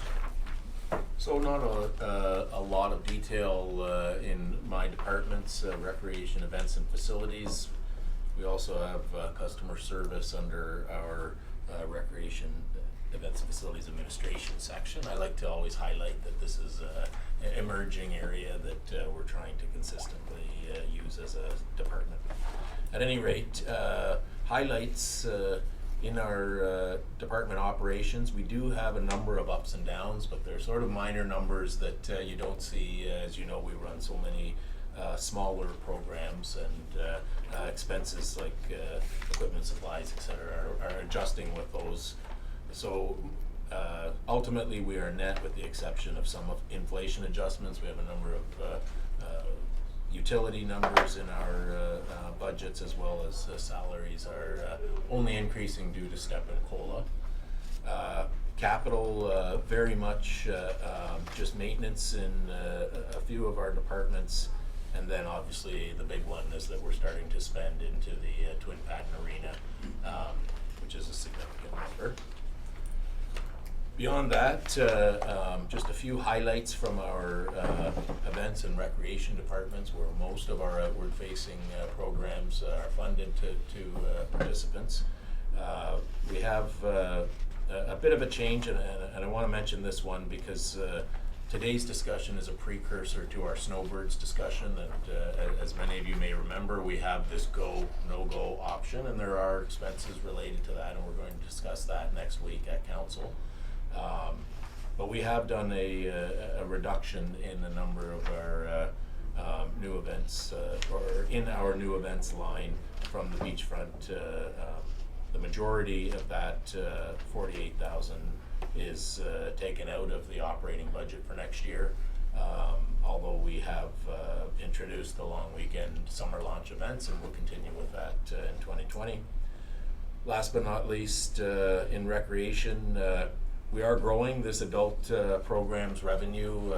Those numbers are significant. In fact, that was a grant-supported program for 2 years up until 2018, and this year we started to run, and fingers crossed we may even exceed this 14K, which is a significant fee-for-service with sort of evening and weekend adult programs. We also have reduce some of our youth programs, and you may remember an earlier report that I brought to council regarding dances. Dances aren't getting traction anymore. That was 8,000 of this number, and I've done some streamlining with youth and seniors in that we are going to focus a little bit on the revenue generating programs and a little bit on the drop-in programs, and this is stuff that we do every day that anyone can come in and take advantage of our services, it'll allow us to do some comparison rather than piecemeal program by program, and those numbers come out in the wash, more or less same nets as 2019. And last but not least, a new program that we're going to be offering beyond our camps and the evening drama program that we run. We're going to have a musical theater program, so this is taking over from a private enterprise that's closing up or winding down this year, and hopefully an exciting adventure for the town to support this, and we may be able to send this group off to be an independent organization in the future, but we're planning to break even on this event with singing, dance, etc. for primarily youth, but a few adults will be in the production as well. That's about it for recreation events and facilities, unless there are questions. Okay, questions for Chris? Nope. Okay, thanks, Thank Chris. you. And I think if everybody's okay, we'll just take a quick 5-minute break before we get into some of these other departments that might generate a lot more conversation.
table? We're ready to go. Okay. Perfect. Good afternoon. When we were developing our 2020 budget, the library board and staff, our plan was to increase or attempt to increase the library service level, but in a fiscally responsible manner. We had a number of very minor increases through our operating budget. We had 3 areas that are worth addressing due to their number value. One is staffing. In 2019, we realigned some of our middle management just so that we ensure that our staff are fairly compensated for the knowledge, skills, and level of responsibility. And those changes, along with the standard COLA and step increases, have resulted in an $80,000 increase in staffing. However, that was already built in. What has been requested for 2020 is an increase in part-time staffing level. What we're looking at is adding 26 additional hours to our staffing contingent, our part-time staff. Our goal with that is to help increase our service level, especially in technical services and our programming. The importance of this is twofold. A, for our community, but also for the library staff. In 2019, surprisingly, we've had a 26% staff turnover, and that's really impacting, mainly it's due to not having enough hours for the staff that we have. They're looking for opportunities elsewhere and abandoning their ship. Problematic for us in that we get them trained, we spend the expense to bring them up to a great level, and then they find opportunities elsewhere. So the 26 hours that we're requesting will be divided among 3 staff, and we're hoping that what this will entail is keep them happy enough to stick around until we can get a new library and offer them more opportunities. So that is our goal with the staffing. A portion of that staffing is also to go towards our bookmobile program, which is number 2 on our budget ask. With the committees and council's direction, I went back to the draft 1 of the budget to look for a savings that we could incorporate into the bookmobile program. I reallocated some of the funds that I had requested to bring $13,450 towards this bookmobile program, which means in essence all we're additionally requesting is approximately $15,000 to make it work. So we're not asking for 28 off the bat for draft 2. We have blended in 13, and we're just seeking the additional 15. The bookmobile program, as we've discussed, is I think a fantastic way to reach out to the community and reach the vulnerable, the isolated, and the many people across the community that cannot get into the library but would still appreciate not only connecting with literature but connecting with technology, which we may be offering through the bookmobile, as well as just some social and program opportunities. So that is the bookmobile. And the third major change in our budget is, of course, funding towards the ongoing program of building a new library. So that is our highlights from the library. Okay, thank you. Any questions for Pam? Deputy Member. Not really a question, just a comment that I'm glad to see you're upping the part-time hours, because I know for years it's been an issue with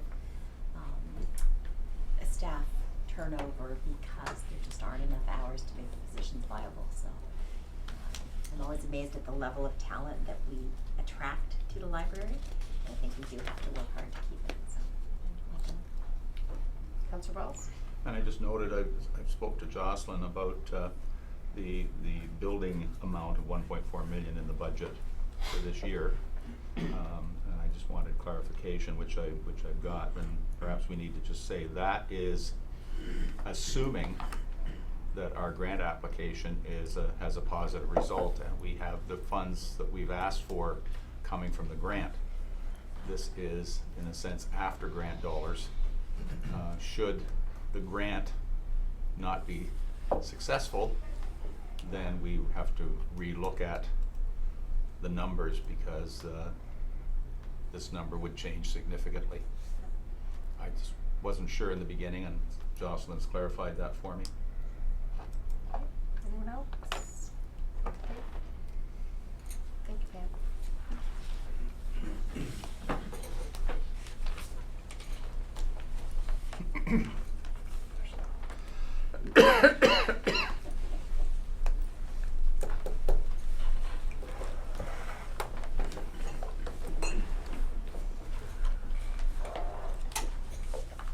What did we nickname you last year? 3/4 pie, half pie? Mr. or something. Probably 3/4. I think it was 3/4 pie. Tough crowd. No, we're laughing, we're smiling while we say it. Can't get to a new library without a road. Hi. Welcome to the table, Kevin. Thank you. Go ahead. Thank you, everyone. Good sidewalks. It's not a public meeting. Thank you, Madam Chair. I guess, obviously, I'm here to speak to the Public Works Department budget, and I'm certainly pleased to present the major highlights associated with not only the operating, but as well as capital program. Under the operations, generally it is a status quo budget. However, there are a couple of notable highlights. Specific under the drainage, town-wide we have a number of, I guess, area-specific drainage studies and plans. However, in its entirety, there is a definite need for a master plan as it relates to drainage to not only fill those gaps, but identify some alternate strategies to manage stormwater throughout the community and start to define outlets or variations thereof to accommodate future development. Most of our neighborhoods, some of them are fortunate to have storm sewers and curb and gutters, but many of them do not. And in fact, many of them don't even have roadside swales, not to mention ditches. So there's a definite need to develop a more comprehensive strategy. We have identified that master plan accordingly, and this is year 1 of 2. It will be a 2-year program, and that is estimated as a $300,000 exercise. Under engineering services, we continue to see increased development applications and pressures that come along with that. Although our engineering fees certainly continue to increase and maintain a positive impact in that division, we are seeing the need to advance additional supports internally.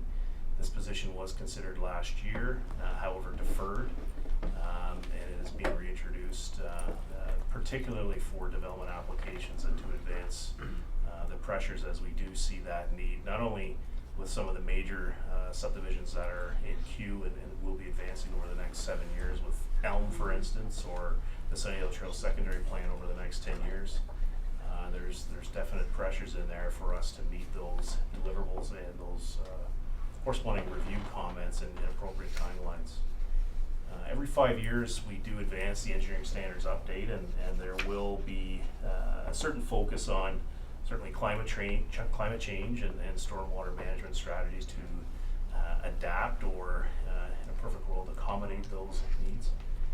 That will be a focus with this update, as well as under our illumination standards to further advance consideration for dark sky friendly lighting in neighborhoods. Under the capital, if I may, Madam Chair, I'll go through the full presentation, then we can ask questions. Under the capital program, as with most of our programs and priorities, they're multi-year projects, and so we do have a number of projects that are continuing into 2020 that were first advanced through the EA stages probably 3-4 years ago, and detailed design, which takes 1.5 years and such. So many of these numbers, although certainly are high, they are a continuation of what generally has been already identified as that need in years past. We do have the Main Street Bridge Rehabilitation Project that will continue into next year, as well as the ongoing geometric improvements, intersection improvements for Veterans Way and Klondike Park, as well as the water main extension through that project limits. Subject to development servicing for the Ramblewood Drive, there's an adjacent Zancor development on the north side, and concurrently with the servicing for that development block, we are proposing to advance the Ramblewood Drive urbanization with that, and that would introduce sidewalks, bike lanes, and address that gap between 45th Street and 58th Street. And concurrently with the line painting program with that project, we are looking to extend, whether it be paved shoulders or dedicated bike lanes, further westerly along Ramblewood, and consideration on 58th Street as well. And that's defined currently under not only our active transportation plan, but also the funding that we have through the OMCC, the Ontario Municipal Commuter Cycling Grant. We received a few years ago. There's $100,000 to help offset some of those cycling strategies. We have a fairly aggressive street light pole replacement strategy.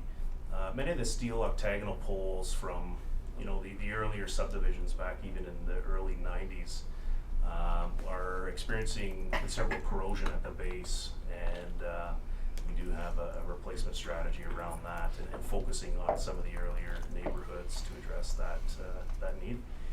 And we also have the continuation of River Road West, and this is east of Veterans Way, between Veterans Way and Blueberry Trails.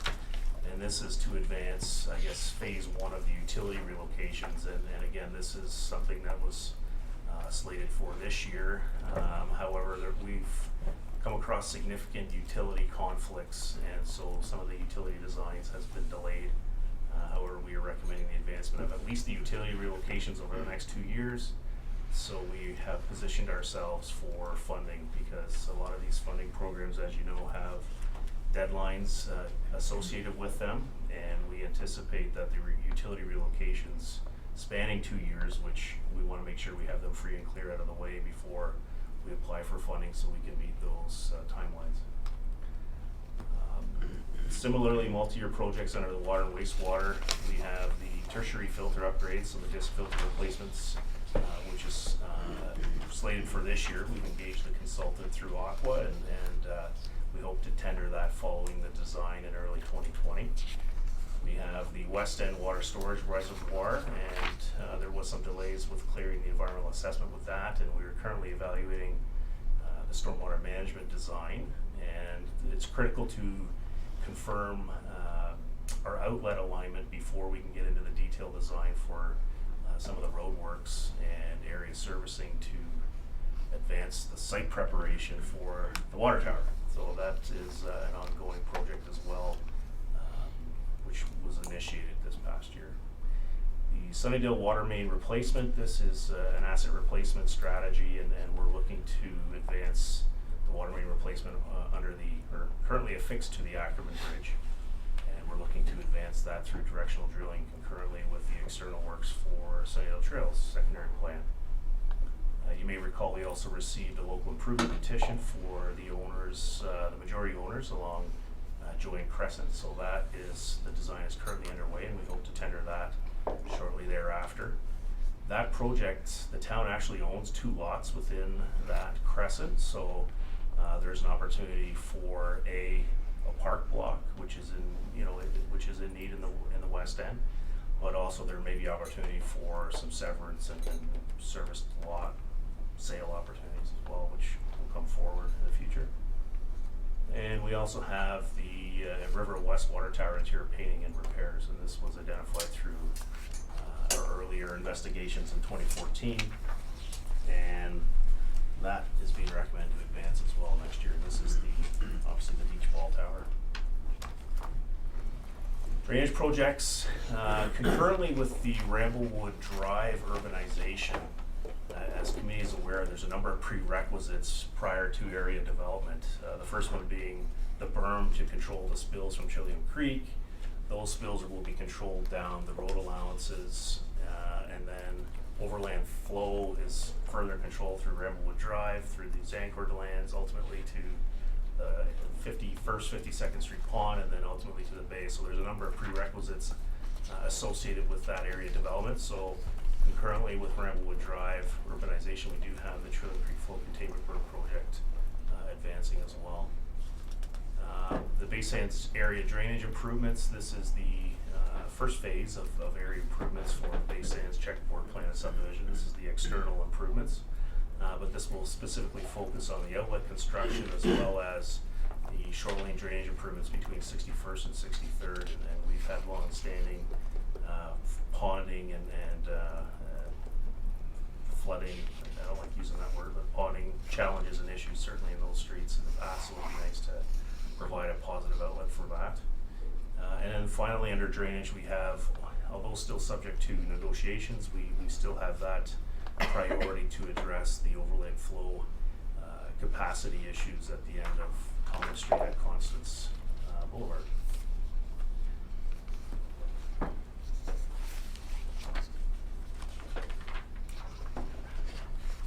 Under the transit, consistent with previous years, we like to advance amenity improvements at our bus stops. We do have 2 slated for 2020. And we also have some improvements, as committee may recall, further to the report at the November coordinating committee meeting. We have improvements for the transit stop and staging at the Superstore this next coming spring. Under parks, we do have some a need for 2 8-month casuals. There continues to be a challenge with addressing, primarily under beautification, in terms of addressing a lot of our needs as it relates to not only the planters, but the gardens, and maintaining those features and getting them prepared in such a manner that we can appreciate them over the summer months. A lot of times we're still trying to manage pulling weeds in August, and we continue to fall behind in that regard. These positions will also be utilized to support the advancement of some of the beach access trail improvements that we want to establish throughout the community from east to west. And as well, we have the ongoing Parks and Trails Master Plan. The EAB strategy will be more site-specific in terms of localized ash tree removals within park blocks. And we also have capital replacements slated. At this point, we are looking at the Glendale Park, the playground facilities in that park, as they are considerably they're tired. So we are looking at advancing those improvements. Many of our playgrounds seemed to be installed in around 2001 to 2002, but then they were successively advanced year over year for the next 12 to 14 years. So we have we're at that point where they need some attention, and we need to reintroduce some life into those spaces for not only the neighborhoods, but certainly the children and adults as well. So we do have that strategy starting next year, and a lot of the outcome from our master plan will help better define that 10-year program as well, in addition to next year's strategy. So, and I believe that is it Okay. for the highlights. Questions for Kevin? Councillor Kinney. Thank you, Your Worship. To Kevin, well, we'll start from the back and work forward. Playground replacement. I'm going to make the well assumption that the thought process in doing that will also include increased accessibility for individual with physical challenges, like children and that. I'm sure. Certainly with every playground improvement, there are AODA requirements that we need to be mindful of and adhere to. So an accessible play space is certainly where we would focus any design efforts for any park. Good. I do like your comment about dark skies. That's an initiative that I think came through Healthy Community Network, through a member of our residents, and I like that concept that we're going that way. And again, your comments on bike lanes. Thank you. Thank you. Anyone else? Okay. Thank you, Kevin. Danny, would like to join us?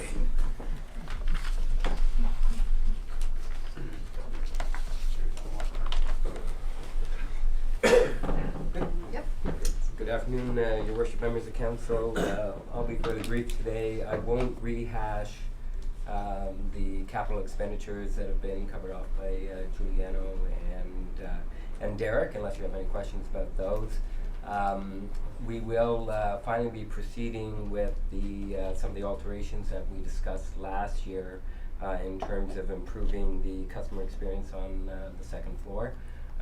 We've pretty much got to the point now where we're at a final design, and we're just working through some of the IT components of that renovation. In terms of our operating budget for next year, next year will be the first year that we have our application navigator for a full year, so we're looking forward to seeing how that position can work itself into the department, and it dovetails very nicely with the rollout of a new software program, again, something that we're very excited about. Our numbers are trending in a very strong direction, so having that municipal software to support us is going to be integral to our operations next year. And we are anticipating next year an increase in overall revenue of about $217,000. So that is building permit fees as well as associated water and sewer permits with new builds. That is a very quick overview of Okay. our Questions, Councillor Belanger? Thank you, Mayor. Danny, when you first came on board, you had made a comment of that you were quite surprised at the number of open permits that Wasaga Beach had, and I just you didn't mention, but I'm wondering how we're doing on that and if that's contributing to the increased revenues. No, it is not contributing to the increased revenue. Sort of the way to look at that is open permits have already been paid for. Some of the money that we would have in our reserve would be money that is left over from those permits and from the years that they were issued. So as we move forward to close those permits, we may at times actually be asking to draw down, depending on if there's an ask for additional staff to deal with that. We may be asking to draw down on reserves. The status of the open permits, one of the things, and Derek mentioned it earlier, that we struggle with is with our current software being in the state that it's in, we can't generate a really accurate number in terms of what's open. We've done some random sampling, and I'm preparing a report to bring to council hopefully within the next month. We've done some random sampling. It would appear that we do have a significant number of open permits. But right now, we can't put a solid number on that because we just can't generate the report that we need to generate in order to understand the magnitude of the problem. Okay, thank you. Anybody else? Okay, thank you. Thanks, Dan. You Doug? Just press it down on this one.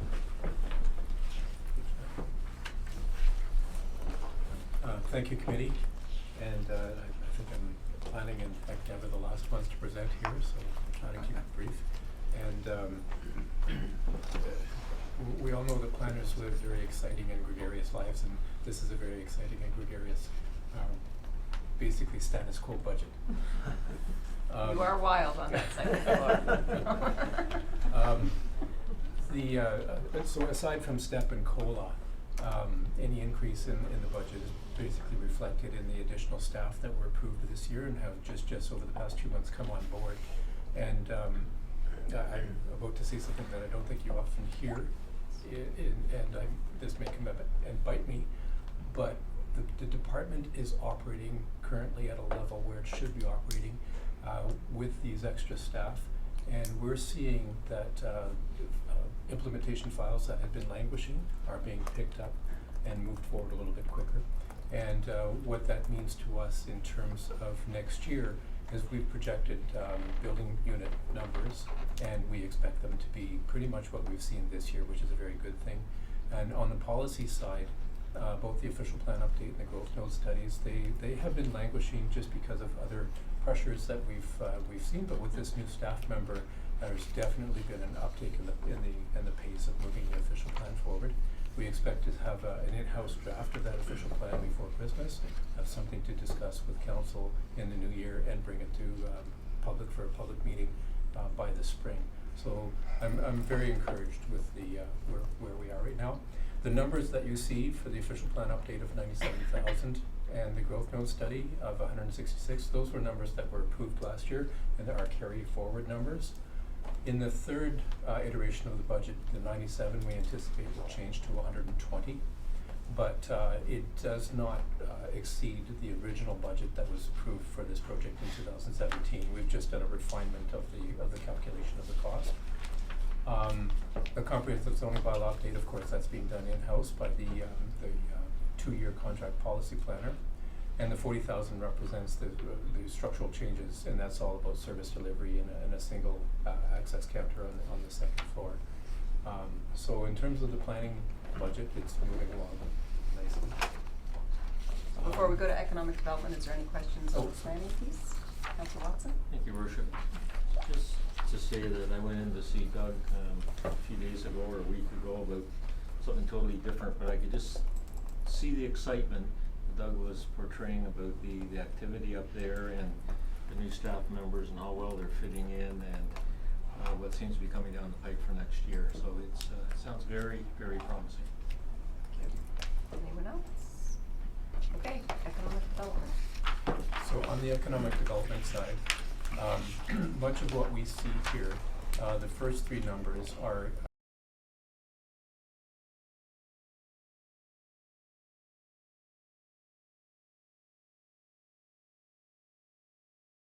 an annual fee to the municipality, and basically it is another venue for the town to market itself in southwestern Georgian Bay. We are aligned with Collingwood, with Spring Clearview, and with the town of Blue Mountains. And then the Nancy Island Visitor Center is another fee that's being rolled forward from last year, and that's for obviously the new visitor center that we share at the Nancy Island. We do have a meeting coming up with staff of the Nancy Island and with M&R to work out any bugs that might have come up through last year, which was the very first year. So, but we do intend to keep this rolling forward. It's been a success for the most part. The business membership fees of $7,000, that is ties back to the South Georgian Bay Tourism membership fee. South Georgian Bay Tourism, in their financial makeup, require local businesses to pay a membership fee to be advertised through their organization. And hearkening back to January, February of 2019, Council's direction to staff was that we treat all businesses equitably. Staff have made a proposal to South Georgian Bay that we would offer $7,000 to cover those individual business fees, so that South Georgian Bay can represent all businesses in Wasaga Beach. That discussion is still going on. At this point, we're asking that $7,000 be allocated to that. I cannot tell you whether the discussions will succeed at this point, and it may fall off the budget if it doesn't succeed. But the intent is equity to all businesses, so that's the rationale for that. The comprehensive wayfinding study, there is a need for a wayfinding study for the whole town. About half of that $68,000 was submitted as a grant to OMAFRA through RED, the RED grant funding. If it does not come through, then that number would be cut in half in terms of what we would be asking for in the budget. The $68,000, I have to credit Kevin for coming up with that number. He researched wayfinding projects around the province, and there was a wide range of costs, and he zeroed in on Stratford, and their wayfinding strategy very much matches what we would be looking for. So that, thank you to Kevin.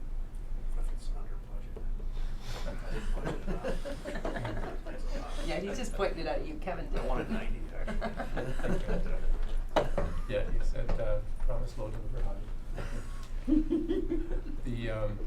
So the economic development strategy is something we've asked the county of Simcoe for a $50,000 grant to complete an economic development strategy for the town. At this point, we don't have one. If the grant is not received, then that monies would be off the table because it is completely grant driven. The rationale for doing this is we have a number of different strategies in place and a number of different development reports in place, but what we're looking for in terms of economic development is a higher echelon direction for how do we shape the business landscape and the economic landscape in Wasaga Beach. Currently, we know that we have a tourism market. We also have a market that's driven by housing, so there's services and there's construction.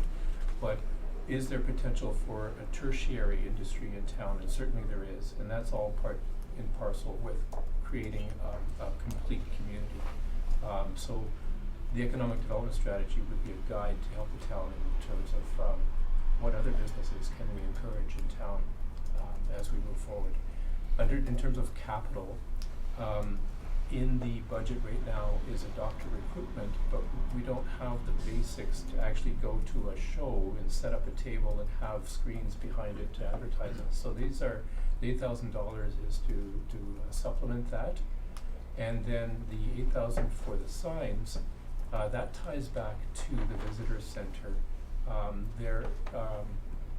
The signs that currently exist are not ultimately clear to direct the public as they come into town to the new location of the visitor center. There's still a lot of people who drop into the chamber. We are working with the town of Collingwood. They have some directional signs that they're not using anymore.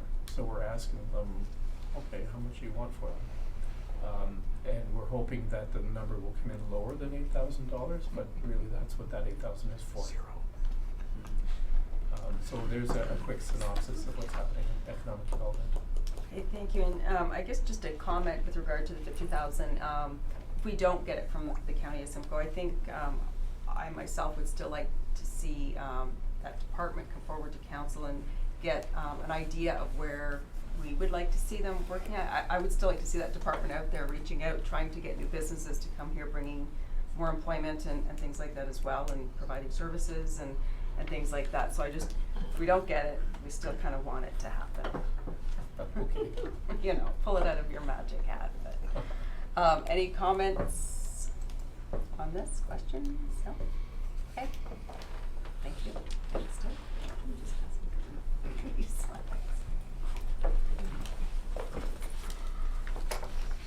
Okay, so I just have a quick summary here then for the draft 2 budget. Again, the full budget at this time represents a 4.96% increase in the tax rate.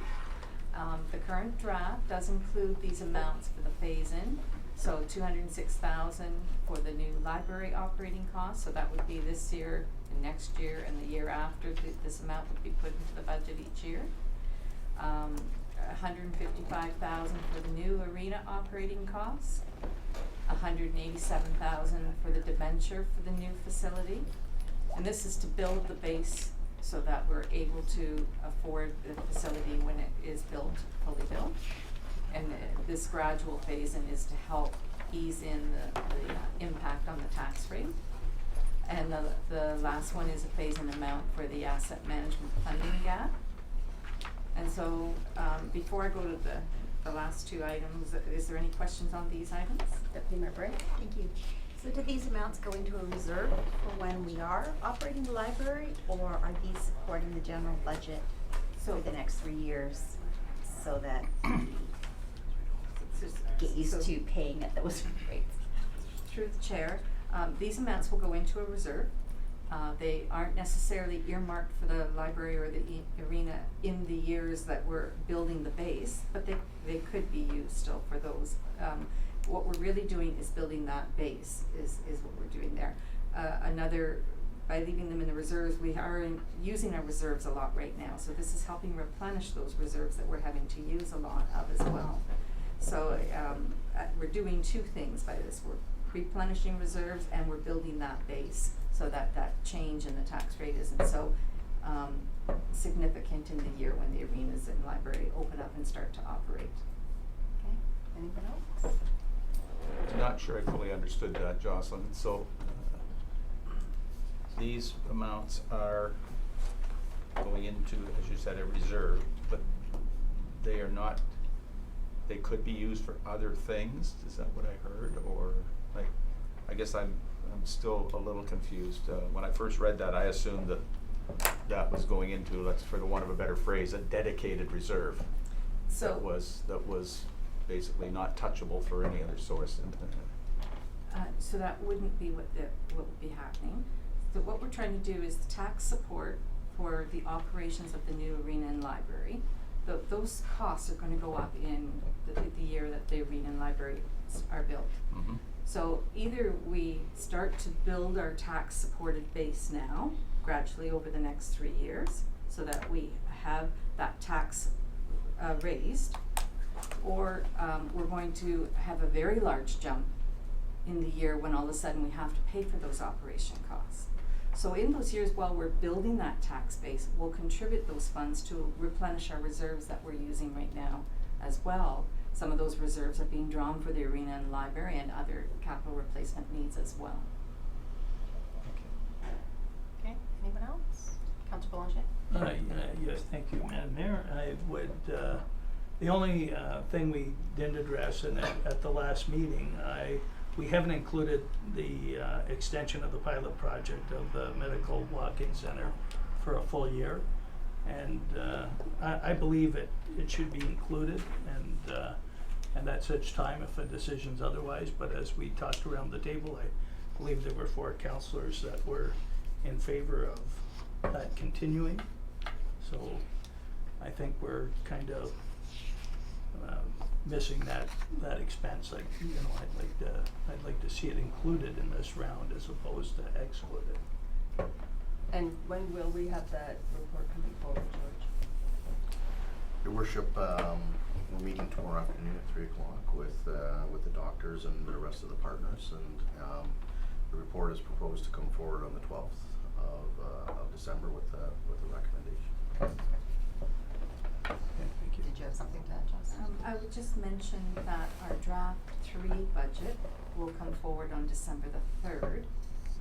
And if council would want to make that direction to us to include that in draft 3, we could do that or wait until following the December 12th. However, our public meeting of the budget presentation is on December 10th. So you may want to consider those dates in your direction to us.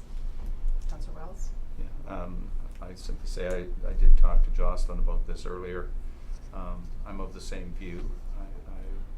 While it may or may not occur, I would rather see a marker put in there for a continuation of the clinic.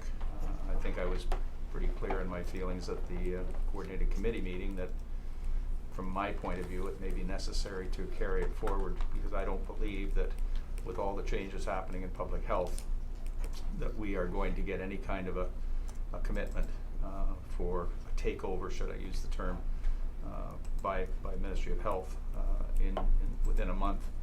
And so I think we're going to need some time to put it out on the table for the Ministry of Health, and probably some meetings between the town and the ministry over the next few months would be my expectation. And therefore I agree that it should be put in as a marker early. I'm not sure we can add it after all the meetings, because the date of the report is going to follow the final budget public meeting and the final budget approval. So I guess it's a long-winded way of saying I think it's something that needs to show up in the third draft as a marker, and hopefully we don't need it, but it's there if we do. And again, as I said at the coordinated committee, we use that year to negotiate with whomever we need to negotiate with, but at the end of that year, the pilot ends, the financial support of the town ends, just my view, but it's very clear that the responsibility for this rests with the Ministry of Health and not with the municipality. Okay, Deputy Mayor Bray? Thank you. I just wanted to kind of talk about the other side of putting in the placeholder. We're adding 3% to the budget to put into the reserves. I think if, for whatever reason, we end up funding a walk-in clinic for another year, it should not be part of our operating budget. It is not a municipal service. We should probably be pulling out of our reserves, and we should be yelling and screaming to Queen's Park that we have to do this because they're not picking up and doing what they're responsible to do.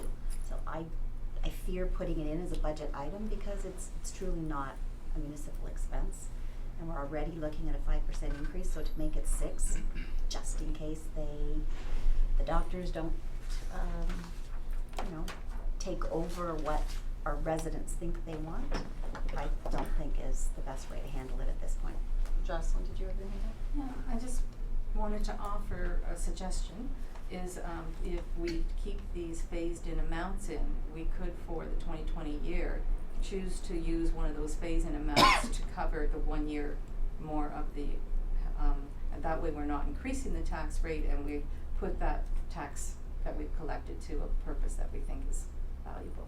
And that would be my personal preference to it, but I also want, because we're throwing around a year, I think it's very important that for the public who are watching and who are paying attention to these meetings, that just because that is being thrown around here does not mean it will be a year.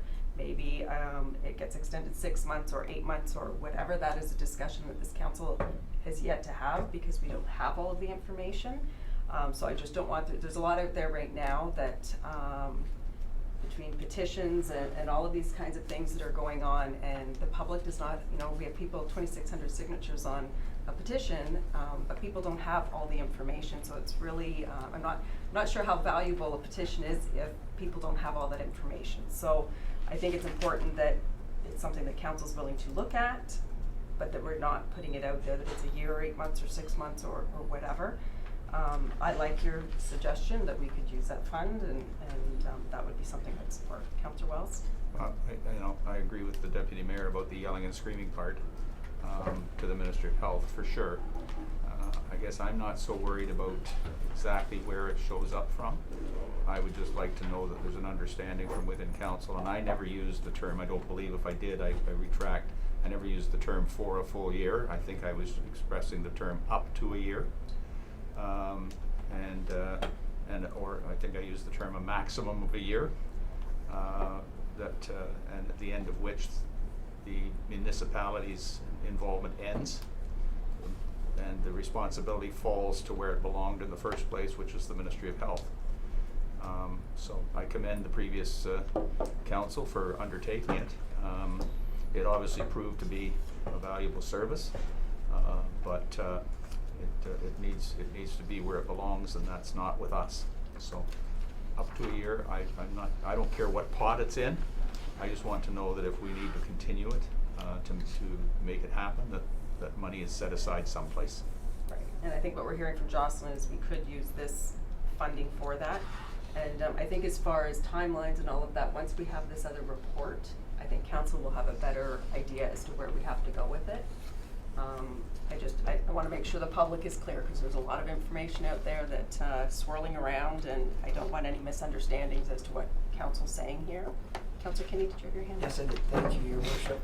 No, I feel that the clinic is a very viable and important part of the community, which really should be identified by our province, and that entity that, yes, it does work in the town of Wasaga Beach, and they should take hold of it. And I like that we're in dialogue right now, trying to make sure that that happens. And I see as a council, we're not putting the cart before the horse, and we're looking at good information to make the next step. So I think we're all very supportive of the clinic. But if Josh, I'm looking for committee's thoughts on the fact of, are we comfortable with what Jocelyn has said as far as the money is there, if we choose to extend it the way it is without adding another percentage? Deputy Member? And I'm comfortable. I wouldn't like to see that percentage to go up to 5.96. Okay, Councillor Kinney? I agree. Councillor Belanger? I agree, but in clarification, I think going into a public meeting, we should do our best guess at an amount. It's not any different than the 50,000 for economics, saying, well, if we don't get the grant, we'd still like it to go forward. I think we need to make our best shot at an amount. I agree it can come out of these funds so that it doesn't increase taxation any further, but I think it should be there for the public meeting. Well, what is the amount to date? I know for the year pilot, what was the cost? In 2019, the budget was 180,000, but that represented from January to mid-November. So it wasn't quite a full year. So it's probably going to be closer to the 200,000 I thought it was 220 or it was 210, 220. Yeah. It was something like that. So I mean, I think we have a number. Right, but some of those were initial startup costs, and there were definitely, as we expanded hours, there were legs until the public knew. So I think it would be somewhere less than the original full year, But again, I'd be happy to say set aside 170,000 Well, I think what we're saying is we don't have to set aside or add any to the budget. It's there if we need it, if council goes that direction. So, George? Thank you, Worship. I think after tomorrow's meeting, we'll have a good sense in terms of where we're going in the direction. And certainly I had indicated in the report that I brought forward that we're looking to bring forward another report on the 12th. If we can bring that report sooner, I will do that as quickly as I can, bring a report forward to council so that council has the picture going forward with some options to consider on a go-forward basis. Okay. Sorry. So, would I be receiving direction to put this in for draft 3 once we look at the amount? Or do you want me to wait until I receive information from you tomorrow? Worship, I would just suggest that you leave this with staff. We have some other work to do on draft 3, so we'll just incorporate the conversation we had today and the other things we need to address as part of draft 3 when we come back with draft 3. Thank you. Okay. Any other questions or comments for Jocelyn? Did you finish your slide? No, just the last, the last amount is just the summation of the operating budget is 41 million with tax supported expenditures of 23 million, and the capital budget is 32 million with tax supported expenditures of 2.3 million. And that just gives you the total summary of draft 2. Okay, Councillor Kinney? Thank you, Worship. And Jocelyn, I'm looking at page 167 of our agenda where you nicely outline comparisons in different municipalities and where we sit with 4.96 as a possible tax increase. So, if I may, I don't have this, well, let me see here if I have this chart that I can put up on the screen. I might have it right here.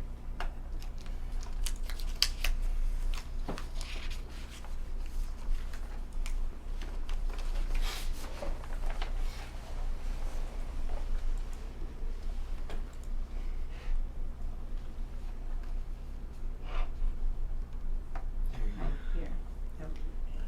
So I think you're referring to these numbers here? Yeah, thank you. Yeah, so this chart is showing in comparison to our other municipalities, this tax rate increase would result in a monthly municipal portion of the tax rate being about $7.81 on an average household assessment base of 350,000. Thank you, that's a good slide to show for everyone. That's the impact of the 4.96% on an average household. Go ahead. I could further on that. And I had talks with Jocelyn, and the number of 4.96 is not, I think, what our residents are used to, but I think it's something that our staff has put together reasons why we're at that level. And at that level, yes, some could argue it's not great, but when you compare where we are to our other municipalities, again, we're not that badly positioned. Agreed. Yeah. Thank you. Okay, any other comments? Okay, George, you wanted to say something? Thank you, Worship. The budget presented today as part of draft number 2 is very much a forward-focused budget. If we were only focused on 2020, the budget before you today would be reflective of a 2.15% tax rate increase. So that's only if we were focused on today. So what we have tried to do as staff is we've tried to prepare the municipality for the future, given your major capital projects that you've brought on. And what we've suggested is a smoothing of the increases that the municipality will face in 2 to 3 years' time when those major capital infrastructure projects are completed and we have additional operating costs, which would be the staffing and the debt costs to take those, take over those facilities. So we've always done that. The members of council who are around the table would know that we've always been forecasting, 5-year forecast, 10-year forecast, building reserves for future costs. This year, is a little bit of exception because we have these major projects that we know are coming and they're gonna have big costs. So this budget is very much reflective of not only for 2020, but for the future. I just wanted to finish with that. Thank you. Thank you. Yeah, I think it's rare that a municipality is doing the number of things that we're doing right now. All at once, an arena, library, all of these things, so. Any final comments before I read the motion? No, thank you. Okay, thank you. It's moved by Deputy Mayor Bray, seconded by Councillor Boulanger. The Committee of the Whole as Budget Committee received the 2020 budget draft 2 update for information, and further that committee provide direction to staff regarding any changes to be made to draft 2 to be incorporated for draft 3 to be presented at the December 3rd Committee of the Whole meeting, and further that committee authorize staff to advertise the public meeting where the proposed 2020 operating and capital budgets along with the 4-year operating forecast and 10-year capital forecast will be presented, proposed to be held on December 10th, 2019. All those in favor? Carried unanimously. And thank you, everybody. We're adjourned. Thanks.